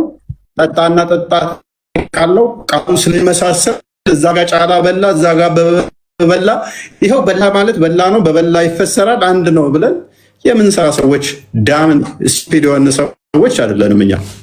እኛ በእንደዚህ አይነት የምንጠረጠርም አይደለንም። ስለዚህ በተቻላችሁ መጠን እኛ ቤት የምገቡ ሰዎች ሀሳብ ላይ ማውራት ይቻላል። በተቻላችሁ መጠን ግን አኪዩዝ የሚያደርግ ሰው በጣም ነው የሚያስጠላኝ። ዋሽተህብናል፣ ቀጥፈህብናል፣ እንደዚህ አጭበርብረሃል የሚል ሰው በጣም የሚያናድደኝ። ይህንን አዲስ እስቲ እንደዋሸን እንደቆረጥ ነው ማስረጃውን ክፈት እናሳየን እስቲ። ይህን አዲስ ቆርጣችሁታል ስላልክ ማለት ነው። ባይዘ ሉክ እኔ አላህ ብቻ ነው ብዬ አይደለም እስካሁን ስሞግት የነበረው። አርሽ ነው ለሚሉም ስደግፋችሁ ስስማማ ነበረ። አርሽ ነው ካላችሁም ይሄ ችግር ያመጣል። አላህ ነው ካላችሁም ይሄ ችግር ያመጣል። ጥላው የአላህም ነው የአርሽ ነው። በሁለቱም እየተስማማው ነው እየለጠፍኳቸው ያለሁት፣ በአንዱ ብቻ አይደለም። እስካሁን አርሽ ነው ለሚሉትም አርሽ ነው ካልክ እንዲህ ይሆናል። ካያችሁ አብዛኛው ስሞግታቸው የነበረው እስካሁን ድረስ አርሽ ነው የምትሉትን ልቀበላችሁ እያልኩ እየተቀበልኳቸው ነው። በቃ አርሽ ነው ብላችኋል፣ ልቀበላችሁ። ግን አርሽ ከሆነ እንዲህ አይነት ችግር አይመጣባችኋል። ስማኝ፣ ጨርሳል፣ አዳምጥሽ፣ ጨርሳል፣ አዳምጥ። አሁን እዚህ ጋር የሚመሰለው እፎይ እዚህ ጋር ሐዲሱ ኢማሙን ዓድል የሚለውን ኢማሙን ዓድሉን ይላል። ሐዲሱን ገብቼ አሁን ሲያይ ኢማሙን ዓድል ክፈተው ትልቅ ብቻ ነው። አሁን ሐዲሱን ከፍተህ ሲጀመር ሐዲሱ ዋናው ማለት ነው። አንተ እንግሊዘኛውን ተውና ትክክለኛ ዋናው መነሻውን ገብተህ ያ ሐዲሱ ማለት ነው። ኢማሙን ዓድል ሰብዐቱን ዩዚልሁም ላሁ ፊ ዚልሂ የውመ ላ ዚለ ኢላ ዚልሁ ኢማሙን ዓድል የመጀመሪያ ፍትሃ የሆነ መሪ የሚለውን ዓድል ብሎ የሚስብ እዚህ ጋር አለ። ግን ዓድል ነው የሚለው እዚህ ጋር ማለት ነው። አንተ ጋር አሁን እዚህ ጋር የሚመሰላል አላሁ ሱብሓነሁ ወተዓላ በጥላው ስር ላይ ያደርጋቸዋል ሲባል ያ ሙስሊም ወይም ደግሞ ሊቃውንቶች በፊት ቁርአን ሲፈሰር ማለት ነው ቁርአን ሲተረጎም ቁርአንን በቁርአን ትተረጉመዋለህ። አሁን ለምሳሌ በአንድ ቦታ ያለውን ቁርአን በሌላኛው ቁርአን ኦፎይ ሲመኝ በዚህ ሁኔታ በጭራሽ እኔ ልስማማ አልችልም። ለምንድን ነው የማታስጨርሰኝ? አዳምጥ ሀሳቤን። እኔ ልሰጥህ ነው። ሐዲሱ ላይ ኢማሙን አድል ይላል እናንተ ጋር ማለት ነው። ግን አሁን እንኳን እኛ እኮ ጥያቄያችን እሱ አይደለም ኢብራሂም። አሁን ነገር እኮ ነው። አሁን አንተ ፍትሃዊ መሪ የሚለውን አላሳያችሁም ነው እያልክ ያለው አይደል? አለ። እኛ አሁን ጥያቄያችን ስለነዛ ስለሚገቡት ሰዎች ሳይሆን እነዛ በጥላው ስር የሚያደርጋቸው ሰዎችን ነው እየጠየቅን ያለ ነው። እንዴት ነው የሚያደርጋቸው? ጥላው የማን ነው ጥያቄው?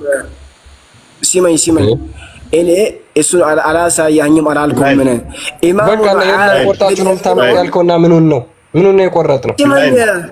ሲመኝ ኢማሙን አድል የሚሉት ኢማሙን አድል ይላል የእናንተው ማለት ነው። አሁን ባጭሩ ወደ ዋና ሐሳባችን እንመለስ።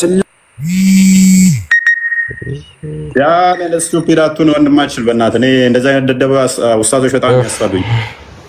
እንደዛ ግን አላውኩም ግን እየተናገርኩኝ ነው። አሁን ድምጽ ሄዳ አዳምጥ ቀጥል ኢብራሂም። እናንተ ሐዲስ ስትካለው ካልክ ቆይ ድምጽ ሙይት እያደረጋችሁ ይመስለኛል። አላረግ እፎይ ያለ እፎይ አዳም ከማይም ጋር ተፈራካሪ አደረጋችሁ።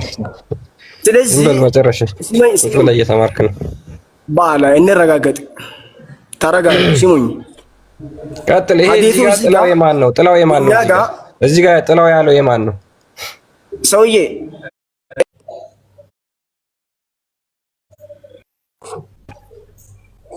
ገሮበ አሁን ቆርጣችሁ አምጥታችኋል ያልከውን እዚህ ጋር እሱን ተውና የተቆረጠ ካለ የራስን ከፍተህ ታሳያለህ። ካልሆነ ግን እዚህ ጋር ጥላ የተባለው ያለ ነው ወይስ የማን ነው? አረብኛውን ከፍተህ ወደ መነሻው ሄደ። የቡኻሪ ላይ ማለት ነው አይሻ የነብዩ ሰለላሁ ዐለይሂ ባለቤታቸው ነች የዘገበችው ማለት ነው። ሄደ አይሻ። አሁን ስለዚህ እሱ ዋና ርዕሰ አይደለም። ዋና እስኳል ያዘነው ምንድነው? የሱ ጥላ ነው። አዲል ኢብራሂም ቆይ አንዴ ሰማለሁ። እኔ ክርስቲያን ሰማለሁ። ተመልሳል። ኢብራሂም በጣም ውሸታምና ቀጣፊ ሰዎች በጣም የሚያናድዱኝ እና ከፍ ብዬ ስለቆይ ለምን ነው ሂምሌት ላድርገው ቶፒኬ ባይሆንም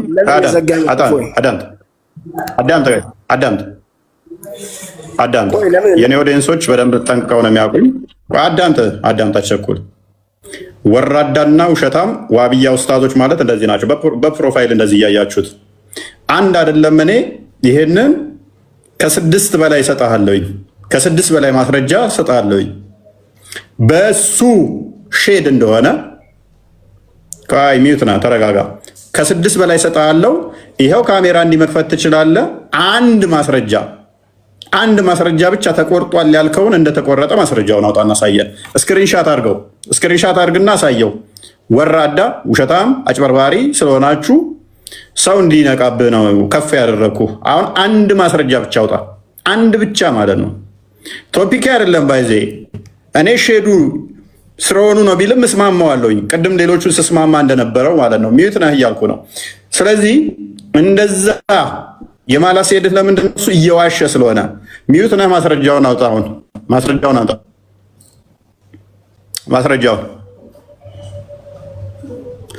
ሚዩት ነህ። ማስረጃውን አውጣ። ዝም ብላ አታውራ። አሁንም ደግሞ እንትን አሰጠኝ፣ ስትራይክ አሰጠኝ።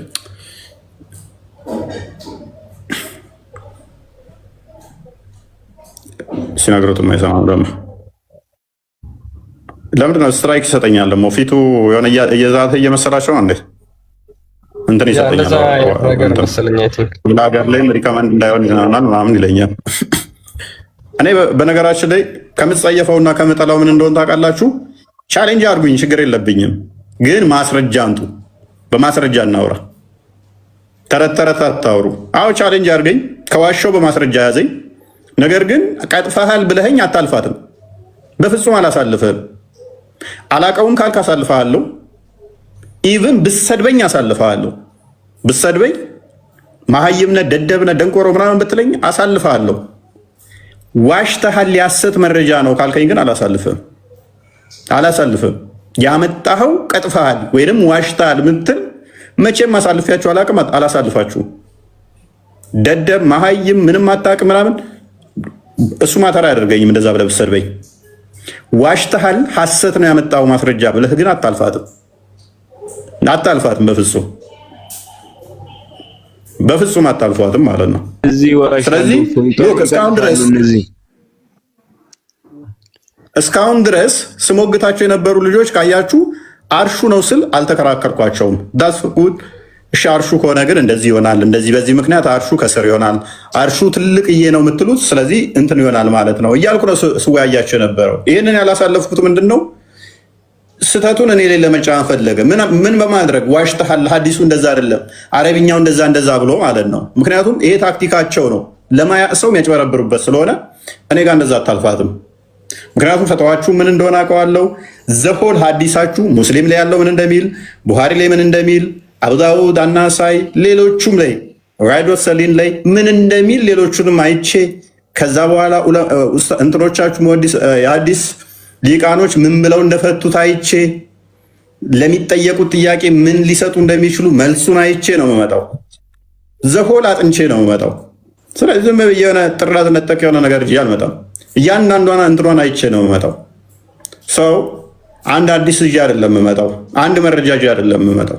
እና በተቻላችሁ መጠን መሞገት ይቻላል። አላቅም ታልክ እንተላለፋለን። እኔም አላቀው ብዙ ነገር ሊኖር ስለሚችል ስሜታዊ የሆነ ልትሰድበኝ ትችላለህ፣ እሱ ላይ እንተላለፋለን። እኔም ዳዛ ልትሳን ገጥሞኝ ልሰድብህ እችላለሁ። ስሜታዊ ነኝ ሰው እንደመሆኔ እሱ ላይ እንተላለፋለን። ነገር ግን መረጃ አስተምሮታችን ላይ ዋሽተሃል ብለህ ግን አንተላለፋትም። ያንን አውቃችሁ ግቡ ምገቡ። ወረደ አይ ቲንክ ወረደ ዳውድ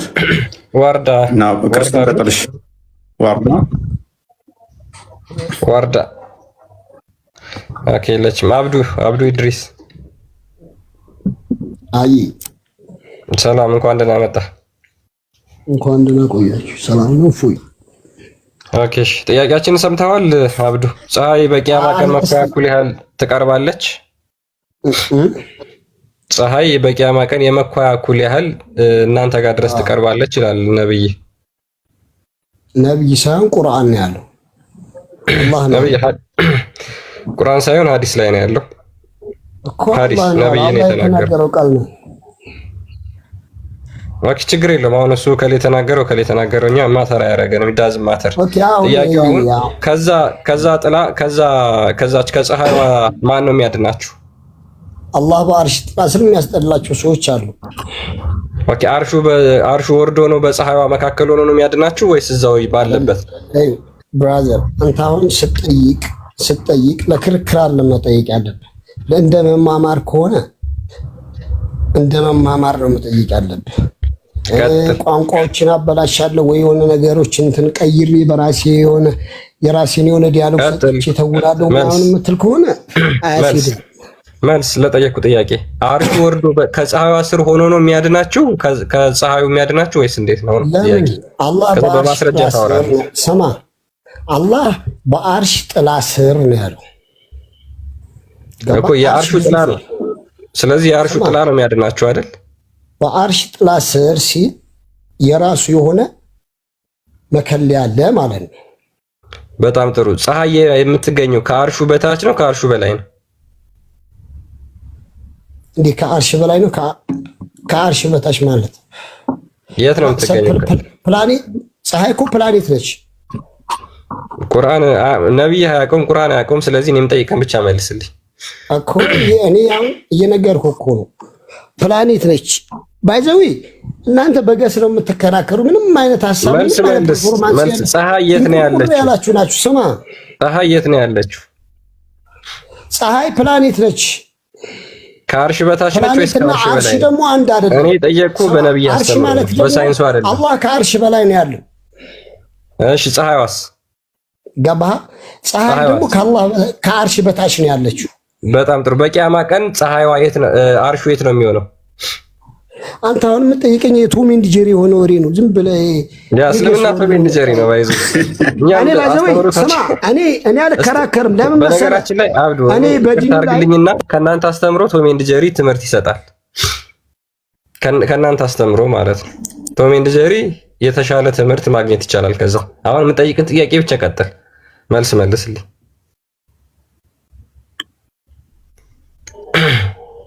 ቶም ኤንድ ጀሪ እኮ ነው በነገራችን ላይ አይሻልም እሱ። ምክንያቱም አላህ በቂያማ ቀን ከአርሹ ጥላ ስር ያደርጋቸዋል። አርሹ ደግሞ ሊሆን የሚችለው ከፀሐይ በታች ነው ማለት ነው። ከዚህ በላይ ቶም ኤንድ ጀሪ አለ? አሁን ያለው አርሹ ያለው ከፀሐይ በላይ ነው። በቂያማ ቀን ደግሞ ከአርሽ በታች ይሆናል፣ ከፀሐይ በታች ይሆናል። አብዱ ማይክን ማንሳት ትችላለህ፣ ላክልህ።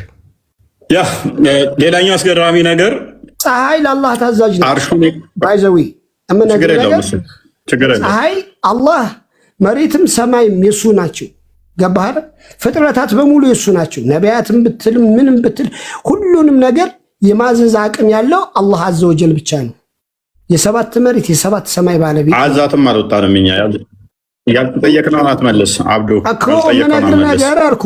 አንዴ አሁን ቂያማ አለ ሐውድ ላይ አላህ የመጨረሻው ስማ አዳምጣ እሺ አዳምጣ ሰው በቂያማ ቀን ፀሐይ እንደዛ በምትሆንበት ሰዓት ላይ የሞቱት ሰዎች ተነስተው ነው እንደዛ የሚሆኑት እንዴ?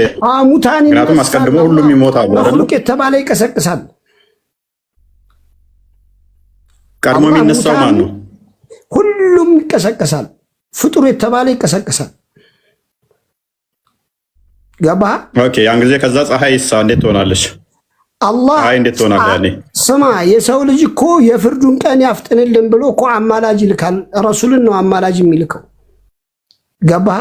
ከአደም ጀምሮ ያለው ነብይ ተጠይቆ ፀሐይ እንዴት ትሆናለች? የዛለት እኮ የዛለታ ፀሐይ እንዴት ትሆናለች? ፀሐይ እንዴት ትሆናለች? እንዴት ትሆናለች ማለት እንዴት ነው የምትሆነው? ፀሐይ እኮ እንዴት አድርጌ ላስረዳ? አሁን እንዴት ትሆናለች? ምን ልበል? እንዴት ትሆናለች? አላህ ፀሐይን እንዘር ወደ እናንተ ትመጣለች። ፀሐይን በሰው ልጆች አናት የሰው ልጆች እንደ ሻማ ይቀልጣሉ ነው የሚለው። ገባህ? የሰው ልጅ የዛን ሰዓት ፍርድን ይለምናሉ። አላህ ቶሎ የፍርድ ቀን ሰጠን ይላል። መልካም። ስለዚህ ስንዝር እንደዚህ ትመጣለች። ስንዝር ስትመጣ ቀድሞ አንዴ ቡሃሪ 7427 አንዴ ክፈተው ክርስቲያን ልክ ሲነሱ ከመቃብር አርሹን ደግሞ እንዴት እንደምናገኘው እንየው እስቲ። ስማ አንተ ባይዘዊ ስትከራከር በሐዲሶች ላይ አይደለም፣ በሐዲሶች ላይ ሳይሆን ቁርአን ላይ ኺላፍ አለ የለም የሚለው ነው ሊያስገባባን የሚችል። ሐዲሶች ማለት ስማ ሐዲስ ነው። አዳምጥ። ቁርአን ተረት ተረት ነው። ቁርአን ጠይቅ መቶ ጠይቅ አንዱንም ሳትመልስ ትወጣለህ። ከቁርአን እኮ የሐዲስ ተረት ተረት የተሻለ ሴንስ ይሰጣል።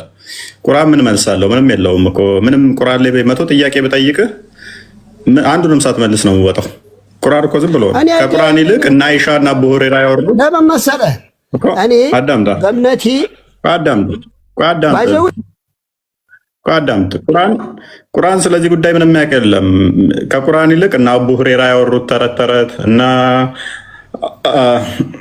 እንትና አይሻ እነ ኢብኑ መስዑድ እና ሙጃሂድ እንደዚህ ያወሩት ተረት ተረት የተሻለ ሃይማኖት መስርታችሁበታል። እሱ ይሻላል ከቁርአን። ሲራጥ ምንድን ነው ብዬ ብጠይቅህ ምንም የለም፣ መልስ የለውም። መልስ የለም። አዳምጥ። ሲራጥ የሚባል ቁርአን ውስጥ አለ? እንዴት ይለኛል? ሲራጥ ማለት እንዴት የለም? አላህ ገለጸ እኮ በቂያማ ቀን ነው እኮ የሚለው። በቂያማ ቀን የምትቆሙባት ገሃነም ድልድይ ምትባላለች። ሲራጥ ማለት አላህ የሰው ልጆች የሚፈትንበት ቦታ ነው። ቴንኪው ጎበዝ፣ እናመሰግናለን።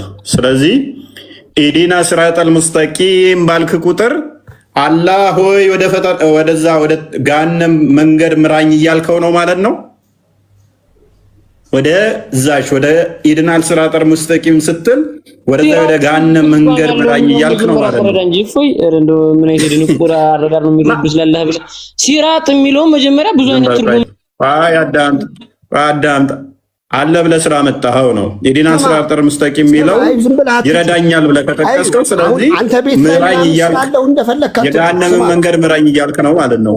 የገሃነም መንገድ ምራኝ እያልክ ነው። እስከዛሬ ለማወቄ በነገራችን ላይ ጎበዝ ለምን መጀመሪያ ኢዲናል ሲራጠል ሙስተቂም አለ ብለኸኛል አላልከኝም? አረበኛ ትችላለህ?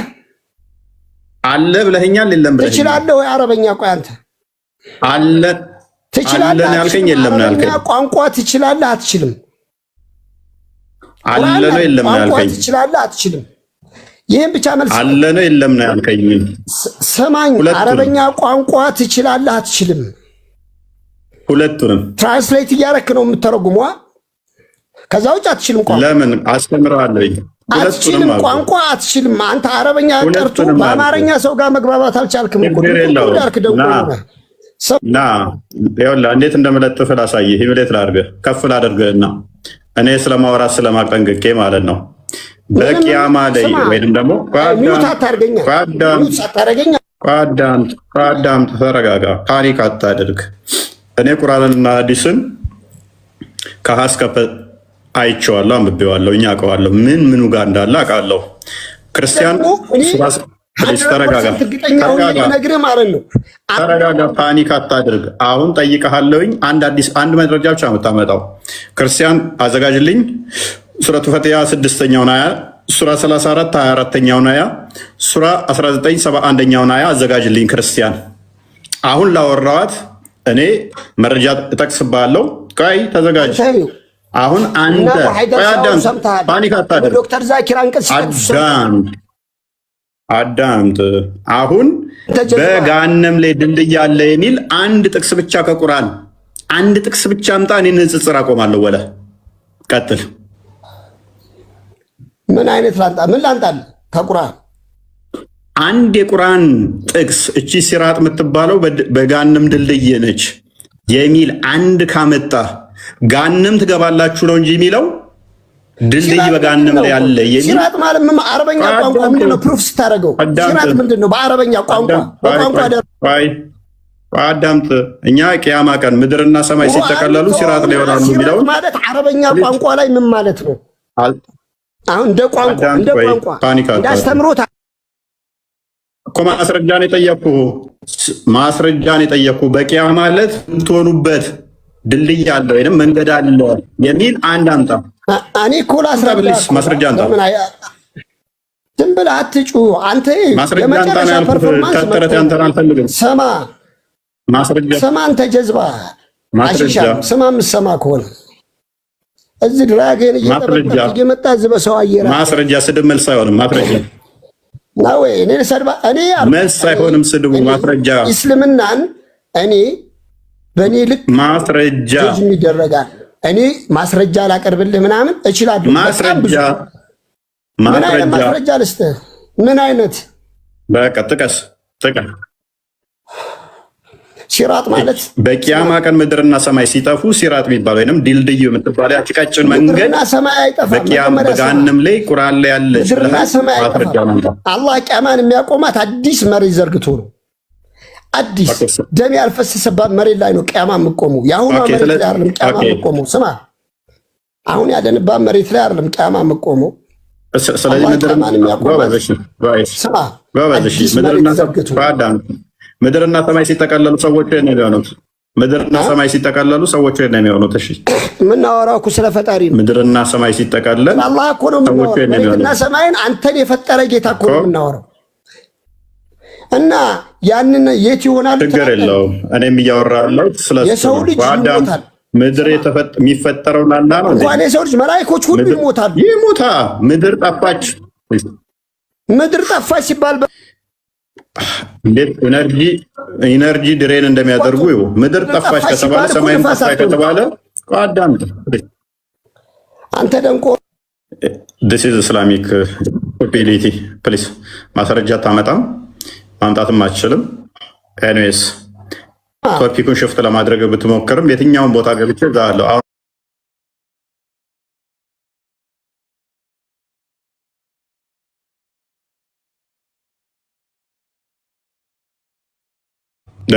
ምንድነው የከፈትከው? ኦኬ ቁጥር 6 ላይ ቀጥተኛው መንገድ ምራን የሚለው ኢዲና ሲራጠል ሙስተቂም የሚለው አንተ ኢንተርናሽናል አላህ ነው የሚናገረው።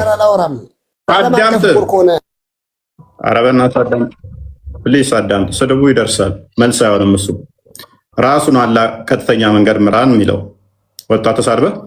ስለዚህ ቀጥተኛ መንገድ ምራን ያለው አካል መንገድ የጠፋበት እንደሆነ ላሳያችሁ። ምራን የሚል አንድ ቦታ ሜል በሉ የሚል ማለት ነው። ራሱ ነው አላህ ተናጋሪው ራሱ ስለሆነ ይሄ ባህሪው ነው ተብሎ ይታመናል። 34 24 አንድ የክፈትንም ክርስቲያን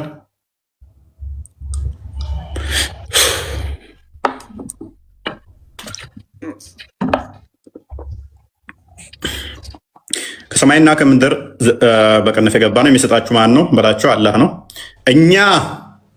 እኛ ወይም እናንተ በትክክለኛ መንገድ ላይ ወይም በግልጽ መሳሳት ውስጥ ነን በላቸው። ለማን ነው አላህ የሚለው? ለሙሐመድ። እኛ ወይም እናንተ በተሳሳተ መንገድ ውስጥ ነን።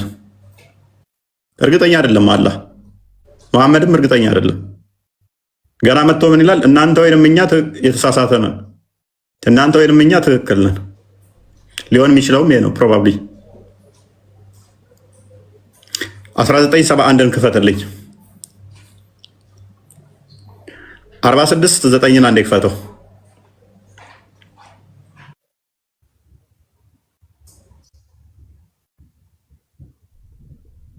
ኖ 9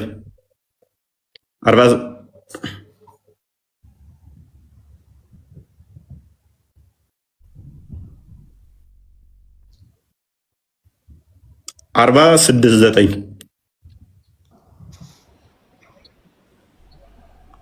ከመልእክተኞች ቢጤ የሌለኝ አይደለሁም፣ በእኔም በእናንተም ላይ ምን እንደሚሰራም አላውቅም። 1971ን ክፈትልኝ። ሉክ አላህ ምን አለ? ቀጥተኛው መንገድ ምራን ብሎ ጸሎት አደረገ። መለሰና ምን አለ አላህ? እኛ ወይንም እናንተ ስህተት ውስጥ ነን አለ። መንገድ የሚለው እናንተ ወይንም እኛ የተሳሳተ መንገድ ውስጥ ነን፣ እናንተ ወይንም እኛ ትክክለኛ መንገድ ላይ ነን አለ። ሱራ 15 19ን አንዴ ክፈትልኝ።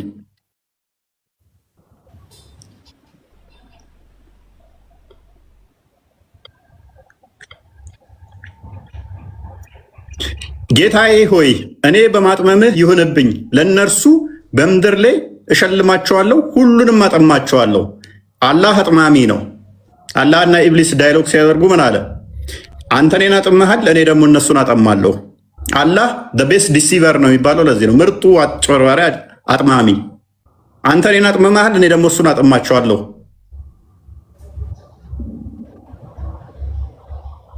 አርባ ሁለት አድርገው።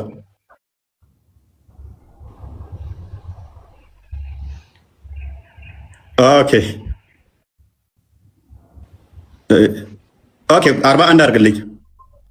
አላህም አለ ይህ በእኔ ላይ ቀጥተኛ መንገድ ነው። ቀጥተኛው መንገድ ላይ እንትና ይቆምባቸዋል። ኤንስ ሙሉን አንብቡት። ቀጥተኛው መንገድ ላይ ቆማለሁ፣ አጠማቸዋለሁ ይላል ኢብሊስ ማለት ነው። ከዛስ 1971ን ክፈትልኝ። አሁን አላህ ሲጸልይ ምን አለ? ኢድና ስራታል ሙስተቂም እያለ ፍጥረት ከመፍጠሩ በፊት ቀጥተኛ መንገድ ምራኝ እያለ ጸሎት የሚያደርገው አካል እኛ ወይንም እናንተ የተሳሳተ መንገድ ውስጥ ነን ወይንም ትክክለኛ መንገድ ላይ ነን አለ።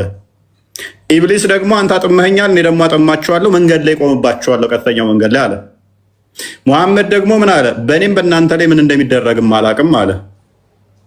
ከእናንተም ወደ እርሷ ወራጅ እንጂ አንድም የለም።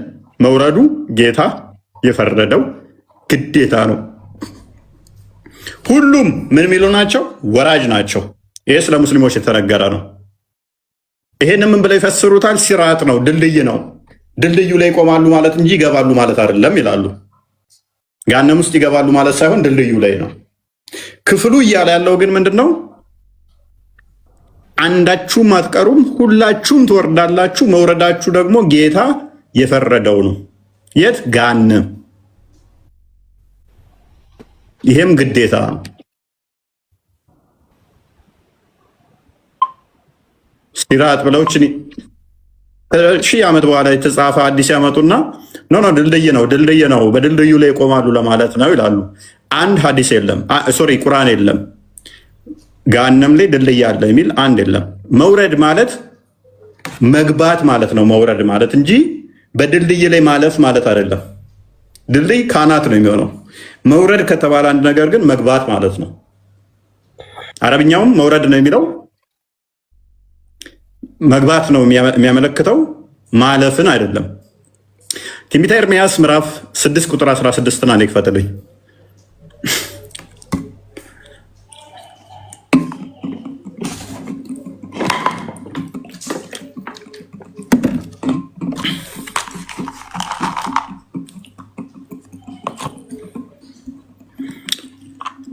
እግዚአብሔር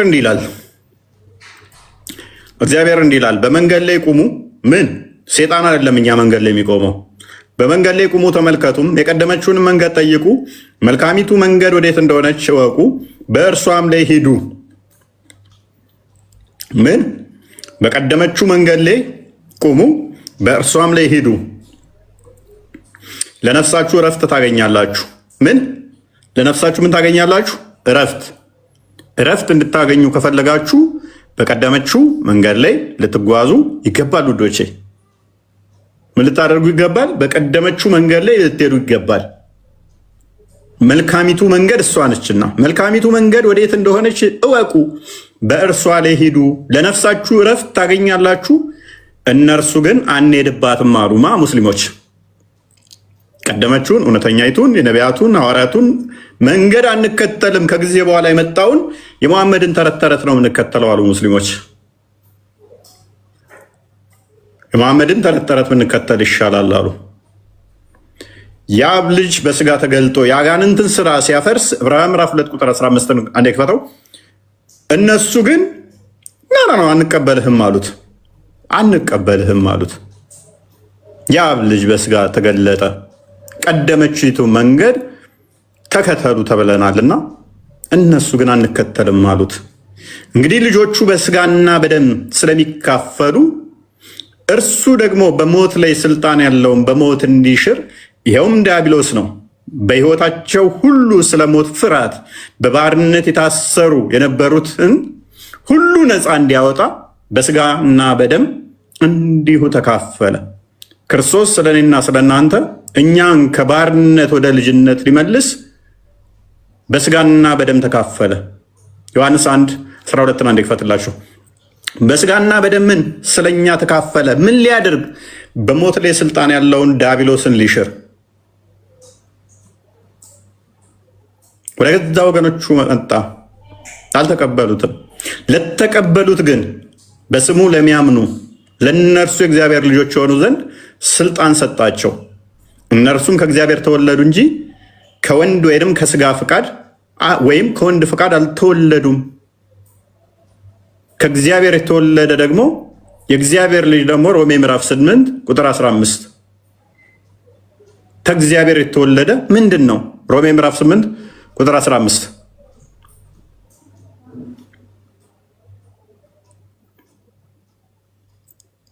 በእግዚአብሔር መንፈስ የሚመሩ ሁሉ እነዚህ የእግዚአብሔር ልጆች ናቸውና። ከእግዚአብሔር ስትወለድ በእግዚአብሔር መንፈስ ትመራለህ፣ አንተም የእግዚአብሔር ልጅ ትባላለህ። አብ አባት ብለን የምንጮህበትን የልጅነት መንፈስ ተቀብላችኋል እንጂ እንደገና ለፍርሃት የባርነት መንፈስ አልተቀበላችሁምና የእግዚአብሔር ልጆች መሆናችንን ያ መንፈሱ ከመንፈሳችን ጋር ይመሰክራልና።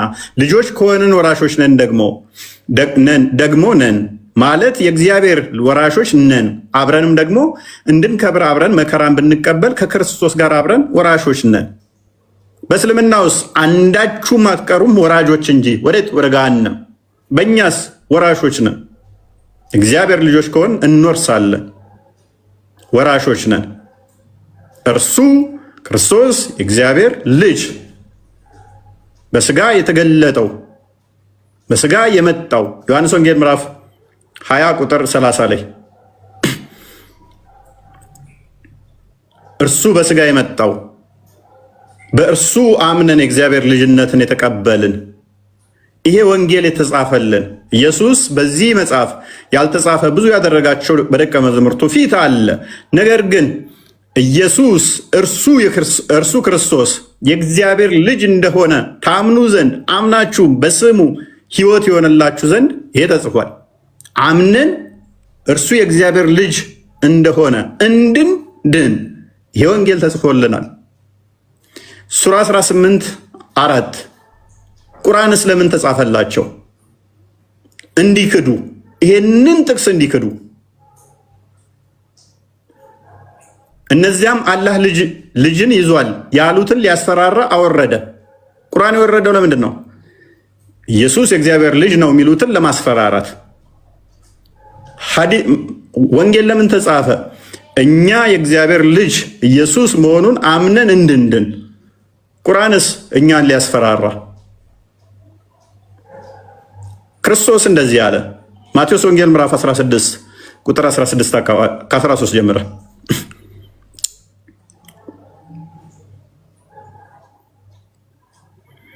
ስምዖን ጴጥሮስን ጠየቀው። ኢየሱስም ወደ ፊልጵስዩስ ቂሳርያ በደረሰ ጊዜ ደቀ መዛሙርቱን ሰዎች የሰው ልጅ ማን ይሉታል ብሎ ጠየቃቸው። እነርሱም አንዳንዶቹ መጥምቁ ዮሐንስ፣ ሌሎቹም ኤልያስ፣ ሌሎቹም ኤርምያስ ወይንም ከነቢያት አንዱ ነህ ይሉሃል አሉት። ማን ይሉኛል እኔን የሰው ልጅ አላቸው።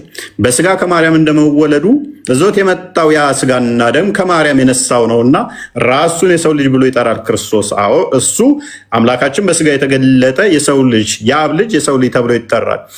እነርሱም አንዳንዱ መጥምቁ ዮሐንስ፣ ሌሎችም ኤልያስ፣ ሌሎችም ኤርምያስ ወይንም ከነቢያት አንዱ ነህ ይሉሃል አሉት። ኤርምያስ ነህ ይለዋል፣ ዮሐንስ ነህ ይለዋል፣ ኤልያስ ነህ ይለዋል፣ ከነቢዩም አንዱ ከነቢያት አንዱ ነህ ይሉሃል አሉት። ዛሬ ሙስሊሞች ከነቢያት አንዱ ነው ይሉታል። ኢየሱስ ከነቢያት አንዱ ነው ይሉታል። እርሱም እናንተስ እኔን ማን እንደሆን ትላላችሁ አላቸው። እኔ ማን ነኝ ትላላችሁ እናንተስ? እነሱ እንደዚህ ማለት መፍታቸው ነው። ዛሬ ሙስሊሞች ኢየሱስ ከነቢይ አንዱ ነው ማለት መፍታቸው ነው። ግን እናንተ የምታዳምጡ ኢየሱስ ማን ትሉታላችሁ? ዛሬም ይጠይቃችኋል ክርስቶስ እንዲህ ብሎ ስምዖን ጴጥሮስ መልሶ አንተ ክርስቶስ የሕያው የእግዚአብሔር ልጅ ነህ አለው። ኢየሱስም መልሶ እንዲህ አለው፣ የዮና ልጅ ስምዖን ሆይ በሰማያት ያለው አባቴ እንጂ ስጋና ደም ይህን አልገለጸልህምና ብፁዕ ነህ አለው። አንተ የዮና ልጅ ስምዖን ጴጥሮስ በሰማይ ያለው አባቴ እንጂ ስጋና ደም ይህን አልገለጸልህም። ስጋና ደም ሲገልጽላችሁ እንደ ሙስሊሞች ከነቢያት አንዱ ነው ትላላችሁ። በእግዚአብሔር መንፈስ ስትሆኑ ደግሞ የአብ ልጅ ትላላችሁ። እኔም እልሃለሁ አንተ ጴጥሮስ ጴጥሮስ ነህ፣ በዚች ዓለት ላይ ቤተክርስቲያኔን እሰራልሃለሁ፣ የገሃነም ደጆች አያፈርሷትም አለው። አንተ የአብ ልጅ ነህ ስላለው አባቴ ብሎ አለ። ለሙስሊሞችስ አላህ ልጅ የለውም ማን አላቸው? ሱራ 72 ቁጥር 1 ሙስሊሞችስ ኢየሱስ እኔ የአብ ልጅ ነኝ አለ። ጴጥሮስ አብሮት የነበረው አንተ የአብ ልጅ ነህ አለው። ለሙስሊሞችስ አላህ ልጅ የለውም ብሎ ያስተማራቸው ማን ነው? በል ሙሐመድ እነሆ ከጂኒ የሆኑ ጭፍሮች አጋንንቶች አደመጡ፣ እኛ አስደናቂ የሆነን ቁርአን ሰማን አሉ ማለት ወደ እኛ ተወረደ። ወደ ቀጥተኛ መንገድ ሉክ አጋንንት ቅድም እንዳሳየዋችሁ ሴጣን ነው ቀጥተኛ መንገድ ላይ የሚቆመው፣ ሊያጭበረብር ሊያሳስት ነው አይደለ? እኛ ወደ ቀጥተኛ መንገድ የሚመራን ቁርአን ሰማን። ቁርአን ቀጥተኛ መንገድ ይመራናል ብለው አጋንንቶች ናቸው የሚያምኑት፣ እኛን አይደለም። በእርሱም አመንን በጌታችንም አንድንም አናጋራም። ቁጥር 3 እነሆ የጌታችን ክብር ላቀ፣ ሚስትንም ልጅንም አልያዘም። ልጅ የለውም ብለው ያሉት አጋንንቶች ናቸው። ቀጥተኛ መንገድ እንትን የሚሉት አጋንንቶች ናቸው። የክርስቶስን ሕያው ምስክር ትተን የጴጥሮስን ሕያው ምስክርነት ትተን አብ ስለ ልጁ ማቴዎስ ወንጌል ምዕራፍ 17 ቁጥር 5 ማቴዎስ ወንጌል ምዕራፍ 3 ቁጥር 17 እና የተለያዩ ቦታ ላይ ምስክርነቶች ትተን የአጋንንትን ምስክር የምንቀበልበት ምክንያት የለንም። ዮሐንስ ወንጌል ምዕራፍ 8 ቁጥር 44 እንደዚህ ይላል ክርስቶስ ለአጋንንት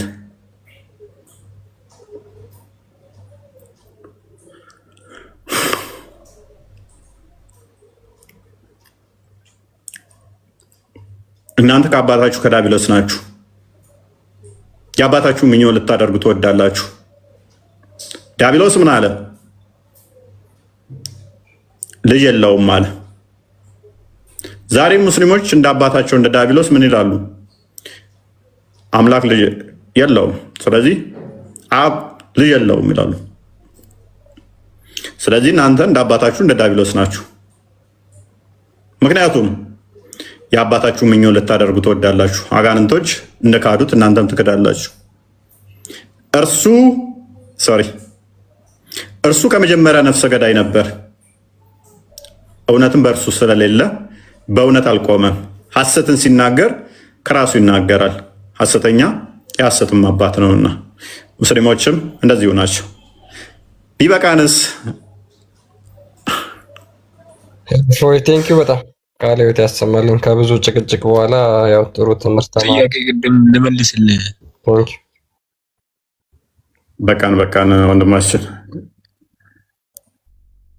በቃል ነገ ብቀውት ኧረ አንድ ጥያቄ ምንድን ነው? መልስ ልመልስላችሁ። ኧረ ተው ጥያቄ ገና ደግሞ ካንተ ጋር ተጨቃጨቅ። በዚህ ሰዓት ነው አትፈልግም። ጥያቄ ቢሆን ኖሮ እሺ፣ ደግሞ መልስ ብዬ ካንተ ጋር በዚህ ሰዓት ልጨቃጨቅ። አንተ አስወጣለሁ ብዬ ትልቁ ላይ ገጭ አደረኩ። ልመልስ እንጂ ግዛትህን ያስኩብህ እንዳይመስል ደግሞ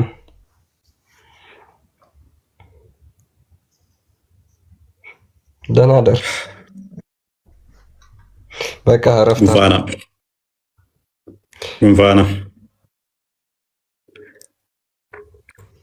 ያ ትንሽ ጉንፋን ነገር ይዞኛል። ደህና ደሩ። ኤኒሃው ቶፒኩን እኮ አልነካ ነውም፣ ግን የሚገርም ሁኔታ የሚጠየቁ ጥያቄዎች ሳንጠይቅ ወጣን። ውረድ ጉንፋና ውረድ። እኔ ገና ጌም እጫወታለሁ። ቶፒኩን ገና አልነካ ነው። የሚነሱ ብዙ ነገሮች ነበሩ። አንድ ሀሳብ ብቻ ያነሳ ነው፣ ጥላ ምትል ብቻ። ኤኒዌይስ አንድ ነገር ልንገራችሁ። ጥላ የሚለው ሊተራል እነሱ ስለሚተረጉሙት ነው። መጽሐፍ ቅዱስ ላይ ለምሳሌ እግዚአብሔር በጥላው ይጋርዳሃል ሚል ልታገኙ ትችላላችሁ። እና እንዴት ይተረጎማል? ፀሐይ እንደዚህ ሊተራል ትመጣለች ምናምን የሚባል ነገር የለም።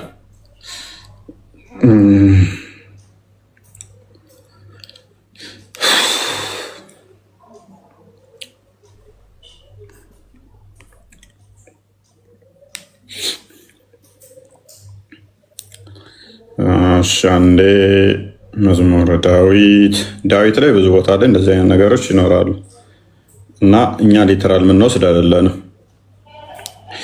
ኦኬ ለምሳሌ መዝሙረ ዳዊት መዝሙር 91 እንደዚህ ይላል፣ በልዑል መጠጊያ የሚኖር ሁሉም በሚችል አምላክ ጥላ ውስጥ ያድራል ይላል። በልዑል መጠጊያ የሚኖር ሁሉም በሚችል በአምላክ ጥላ ውስጥ ይኖራል። ያ ማለት በእግዚአብሔር ጥበቃ ውስጥ ይኖራል ማለት እንጂ እንደነሱ ፀሐይ እንደዚህ መታብን ከዛ ወዲያ እሷ የምታጠላልን ማለት አይደለም። ምክንያቱም እግዚአብሔር የሆነ ፍጡር አካቦት አዋስኖት ጥላ ያለው ግዑዝ አካል ግዙፍ አካል ነው ብለን አናምን፣ መንፈስ ስለሆነ ይህንን መጽሐፍ ቅዱስ ራሱ ይፈታልናል። መጽሐፍ ቅዱስ ራሱ ያዕቆብ ምዕራፍ 1 ቁጥር 17 ላይ በጎ ስጦታ ሁሉ ፍጹም በረከት ሁሉ ከላይ ናቸው። በጎ ስጦታ ሁሉ ፍጹም በረከት ሁሉ ከላይ ናቸው፣ መለወጥ በእርሱ ዘንድ ከሌለ መለወጥ በእርሱ ዘንድ ከሌለ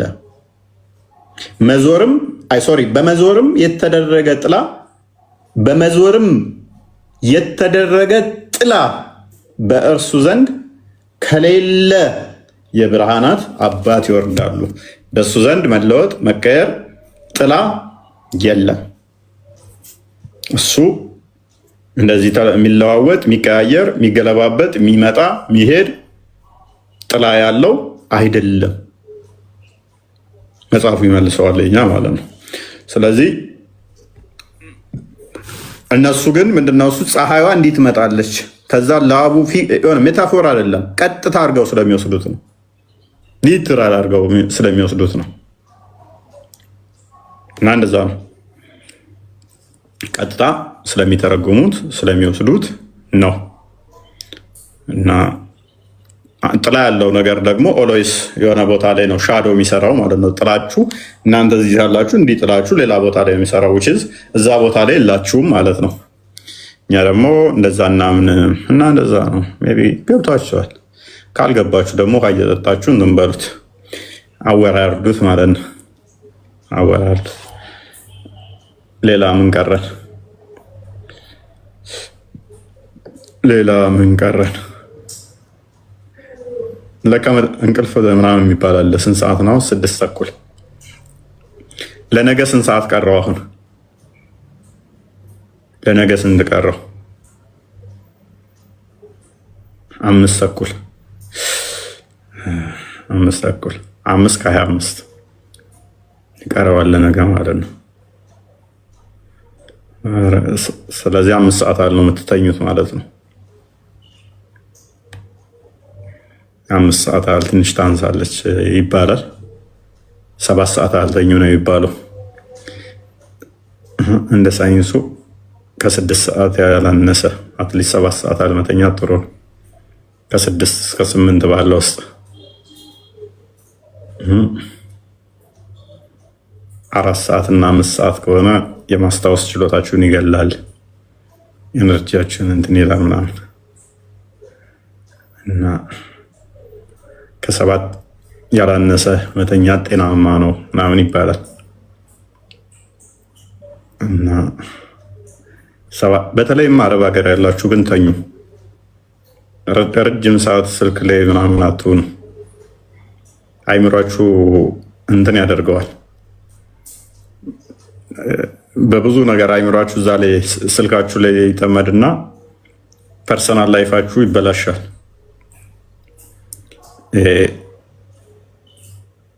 በቃ አዲክትድ ትሆናላችሁ ሳታውቁት ማለት ነው። እዛ ላይ አዲክትድ ትሆኑና ከስልካችሁ ተለጥላችሁ ለ1 ሰዓት ያህል መቆየት አትችሉም። ከዛ ትንሽዬ ችግር ሲመጣ መቋቋም ራሳችሁ ላችሉ ትችላላችሁ። ጭንቀት፣ መነጫነጭ ምናምን እንደዚህ አይነት ነገሮች እንደዛ ነገር ሊገጥማችሁ ይችላል። ተኝታችሁ የእንቅልፍ መዛባት ሊገጥማችሁ ይችላል። ሆርሞናል ቼንጆች ስለሚመጡ ረጅም ሰዓት እንቅልፍ በስርዓት ማታኙ ከሆነ እዛ ላይ አዲክት ትሆናላችሁ። ከዛ በኋላ ሳትፈልጉት ጭንቀት ውስጥ ትገባላችሁ። በተለይም ከእንደዚህ አይነት እንትን ጋር ጭንቀት ውስጥ ምገቡ ከሆነ ደግሞ አስቸጋሪ ነው። እዛ ላይ በጣም አዲክት ትሆናላችሁ። ችግራችሁን ከሰዎች ጋር ማወያየት አትችሉም። ከብዙ ሰዎች ጋር ጓደኛ ትሆናላችሁ፣ ነገር ግን አንድም ሰው ጓደኛ የላችሁም። ከብዙ ሰዎች ጋር ትታወቃላችሁ፣ የእውነት ግን አንድም ሰው ጓደኛ ላይኖራችሁ ይችላል። ያ ደግሞ ላይፋችሁን ያበላሸዋል፣ እውነተኛ ህይወታችሁን ያበላሸዋል። ሆይ ሆይታው ላይቭ ላይ ምናምን በሺ ሰዎች ጋር ልትግባቡ ልታወሩ ትችላላችሁ። በአካል ግን ደውሎ እንዴት ናችሁ፣ ምን ላይ ናችሁ ያላችሁት፣ ምን ገጠማችሁ፣ ምን ችግር አለ ሚላችሁ አንድም ሰው ስለማይኖራችሁ ለማይሆን ስሜት ውስጥ እንዲሰማችሁ ልክ ከሶሻል ሚዲያ ዞር ብላችሁ ራሳችሁን ስታስቡ ራሳችሁን የመጥላት አይነት ስሜት፣ የጥፋተኝነት አይነት ስሜት፣ እንደዚህ አይነት ነገር ሊሰማችሁ ይችላል። ስለዚህ በተቻላችሁ መጠን ደውላችሁን ታወሩት ሰው፣ የምትጫወቱት ሰው ያስፈልጋችኋል። ዝም ብሎ ቲክቶክ ላይ ድራግ ስታደርግ፣ ላይቭ ስታይ፣ ዩቱብ ላይ ስገባ፣ ፌስቡክ ላይ ስትሄድ፣ ቴሌግራም ስገባ፣ ኢንስታግራም እዛም ስትል ስትይ ሰዓቱ ያልቅ ከሆነ በኢምፐርሰን ማንንም ሰው አይኖራችሁም ማለት ነው። ለተለያዩ ችግሮች ትጋለጣላችሁ። ከዛ የጥፋተኝነት ስሜት ብዙ ጊዜ ኃጢአትም ስትሰሩ ባይዘ ኃጢአት ማይሰራ የለም። በተለይም ኃጢአት ማይሰራ የለም። ሁላችንም ኃጢአት እንሰራለን። እኔ ተሻልኩ ከእናንተ በላይ ኃጢአት ልሰራ እችላለሁ። ልቃኑብኝ ትችላላችሁ። እንደዚህም ኃጢአት ይሰራል እንዴ እስክትሉ፣ ግን እግዚአብሔር መሐሪ ነው፣ ይቅር ባይ ነው። እሱም ማመን የለብን። የፈለገ ኃጢአት ብንሰራ እንኳን ይቅር እንደሚለን ደግሞ መዘንጋት የለብንም። እንደሚምረን እስከና ኃጢአታችን የወደደን አምላክ እንዳለ እስከና ኃጢአታችን የሞተልን እንዳለ ለራሳችን መልሰን ቫልዩ ልንሰጥ ይገባል ማለት ነው። ሰው በተቻለ መጠን ኃጢአት ብንሰራ እንኳን ስንጠመቅ የተቀበልነው መንፈስ ቅዱስ አለ፣ አብሮን ነው የሚሆነው። የፈለገ ኃጢአት ብትሰሩ እስቲል አብሮን ነው የሚሆነው። ንስሐ እስክንገባ ይጠብቀናል። ንስሐ እንድንገባ ይፈልጋል። ኃጢአት ብንሰራ ብንዘርፍም ብንዘሙትም ብንዋሽም እንኳን ለንስሐ ጸጸት እንድንጸጸት የሚያደርገን እሱ ነው። አንድም ንስሐ እንድንገባ ነው። ኦቨር ከሆነ ግን ሴጣን እንዳይጫነን መጠንቀቅ አለብን። ሴጣን አንዳንዴ ጸጸቱን ቀይሮ ራሳችሁን እንድታጠፉ እንደማትፈለጉ አይነት ስሜት እንዲሰማችሁ ህይወት የጨለመ እንዲመስላችሁ ሊያሳያችሁ ይችላል። ምንም ኃጢአት ብንሰራ ከኃጢአታችን እንታጠባለን። መንፈስ ቅዱስ ከኛ የሚለየውና የሚርቀን ስንክድ ነው። በሃይማኖት ላይ ስንክድ መንፈስ ቅዱስ ኢሚዲየትሊ ከኛ ይለያል። ይሄ መንፈስ ቅዱስ በጥበቃው ከለላው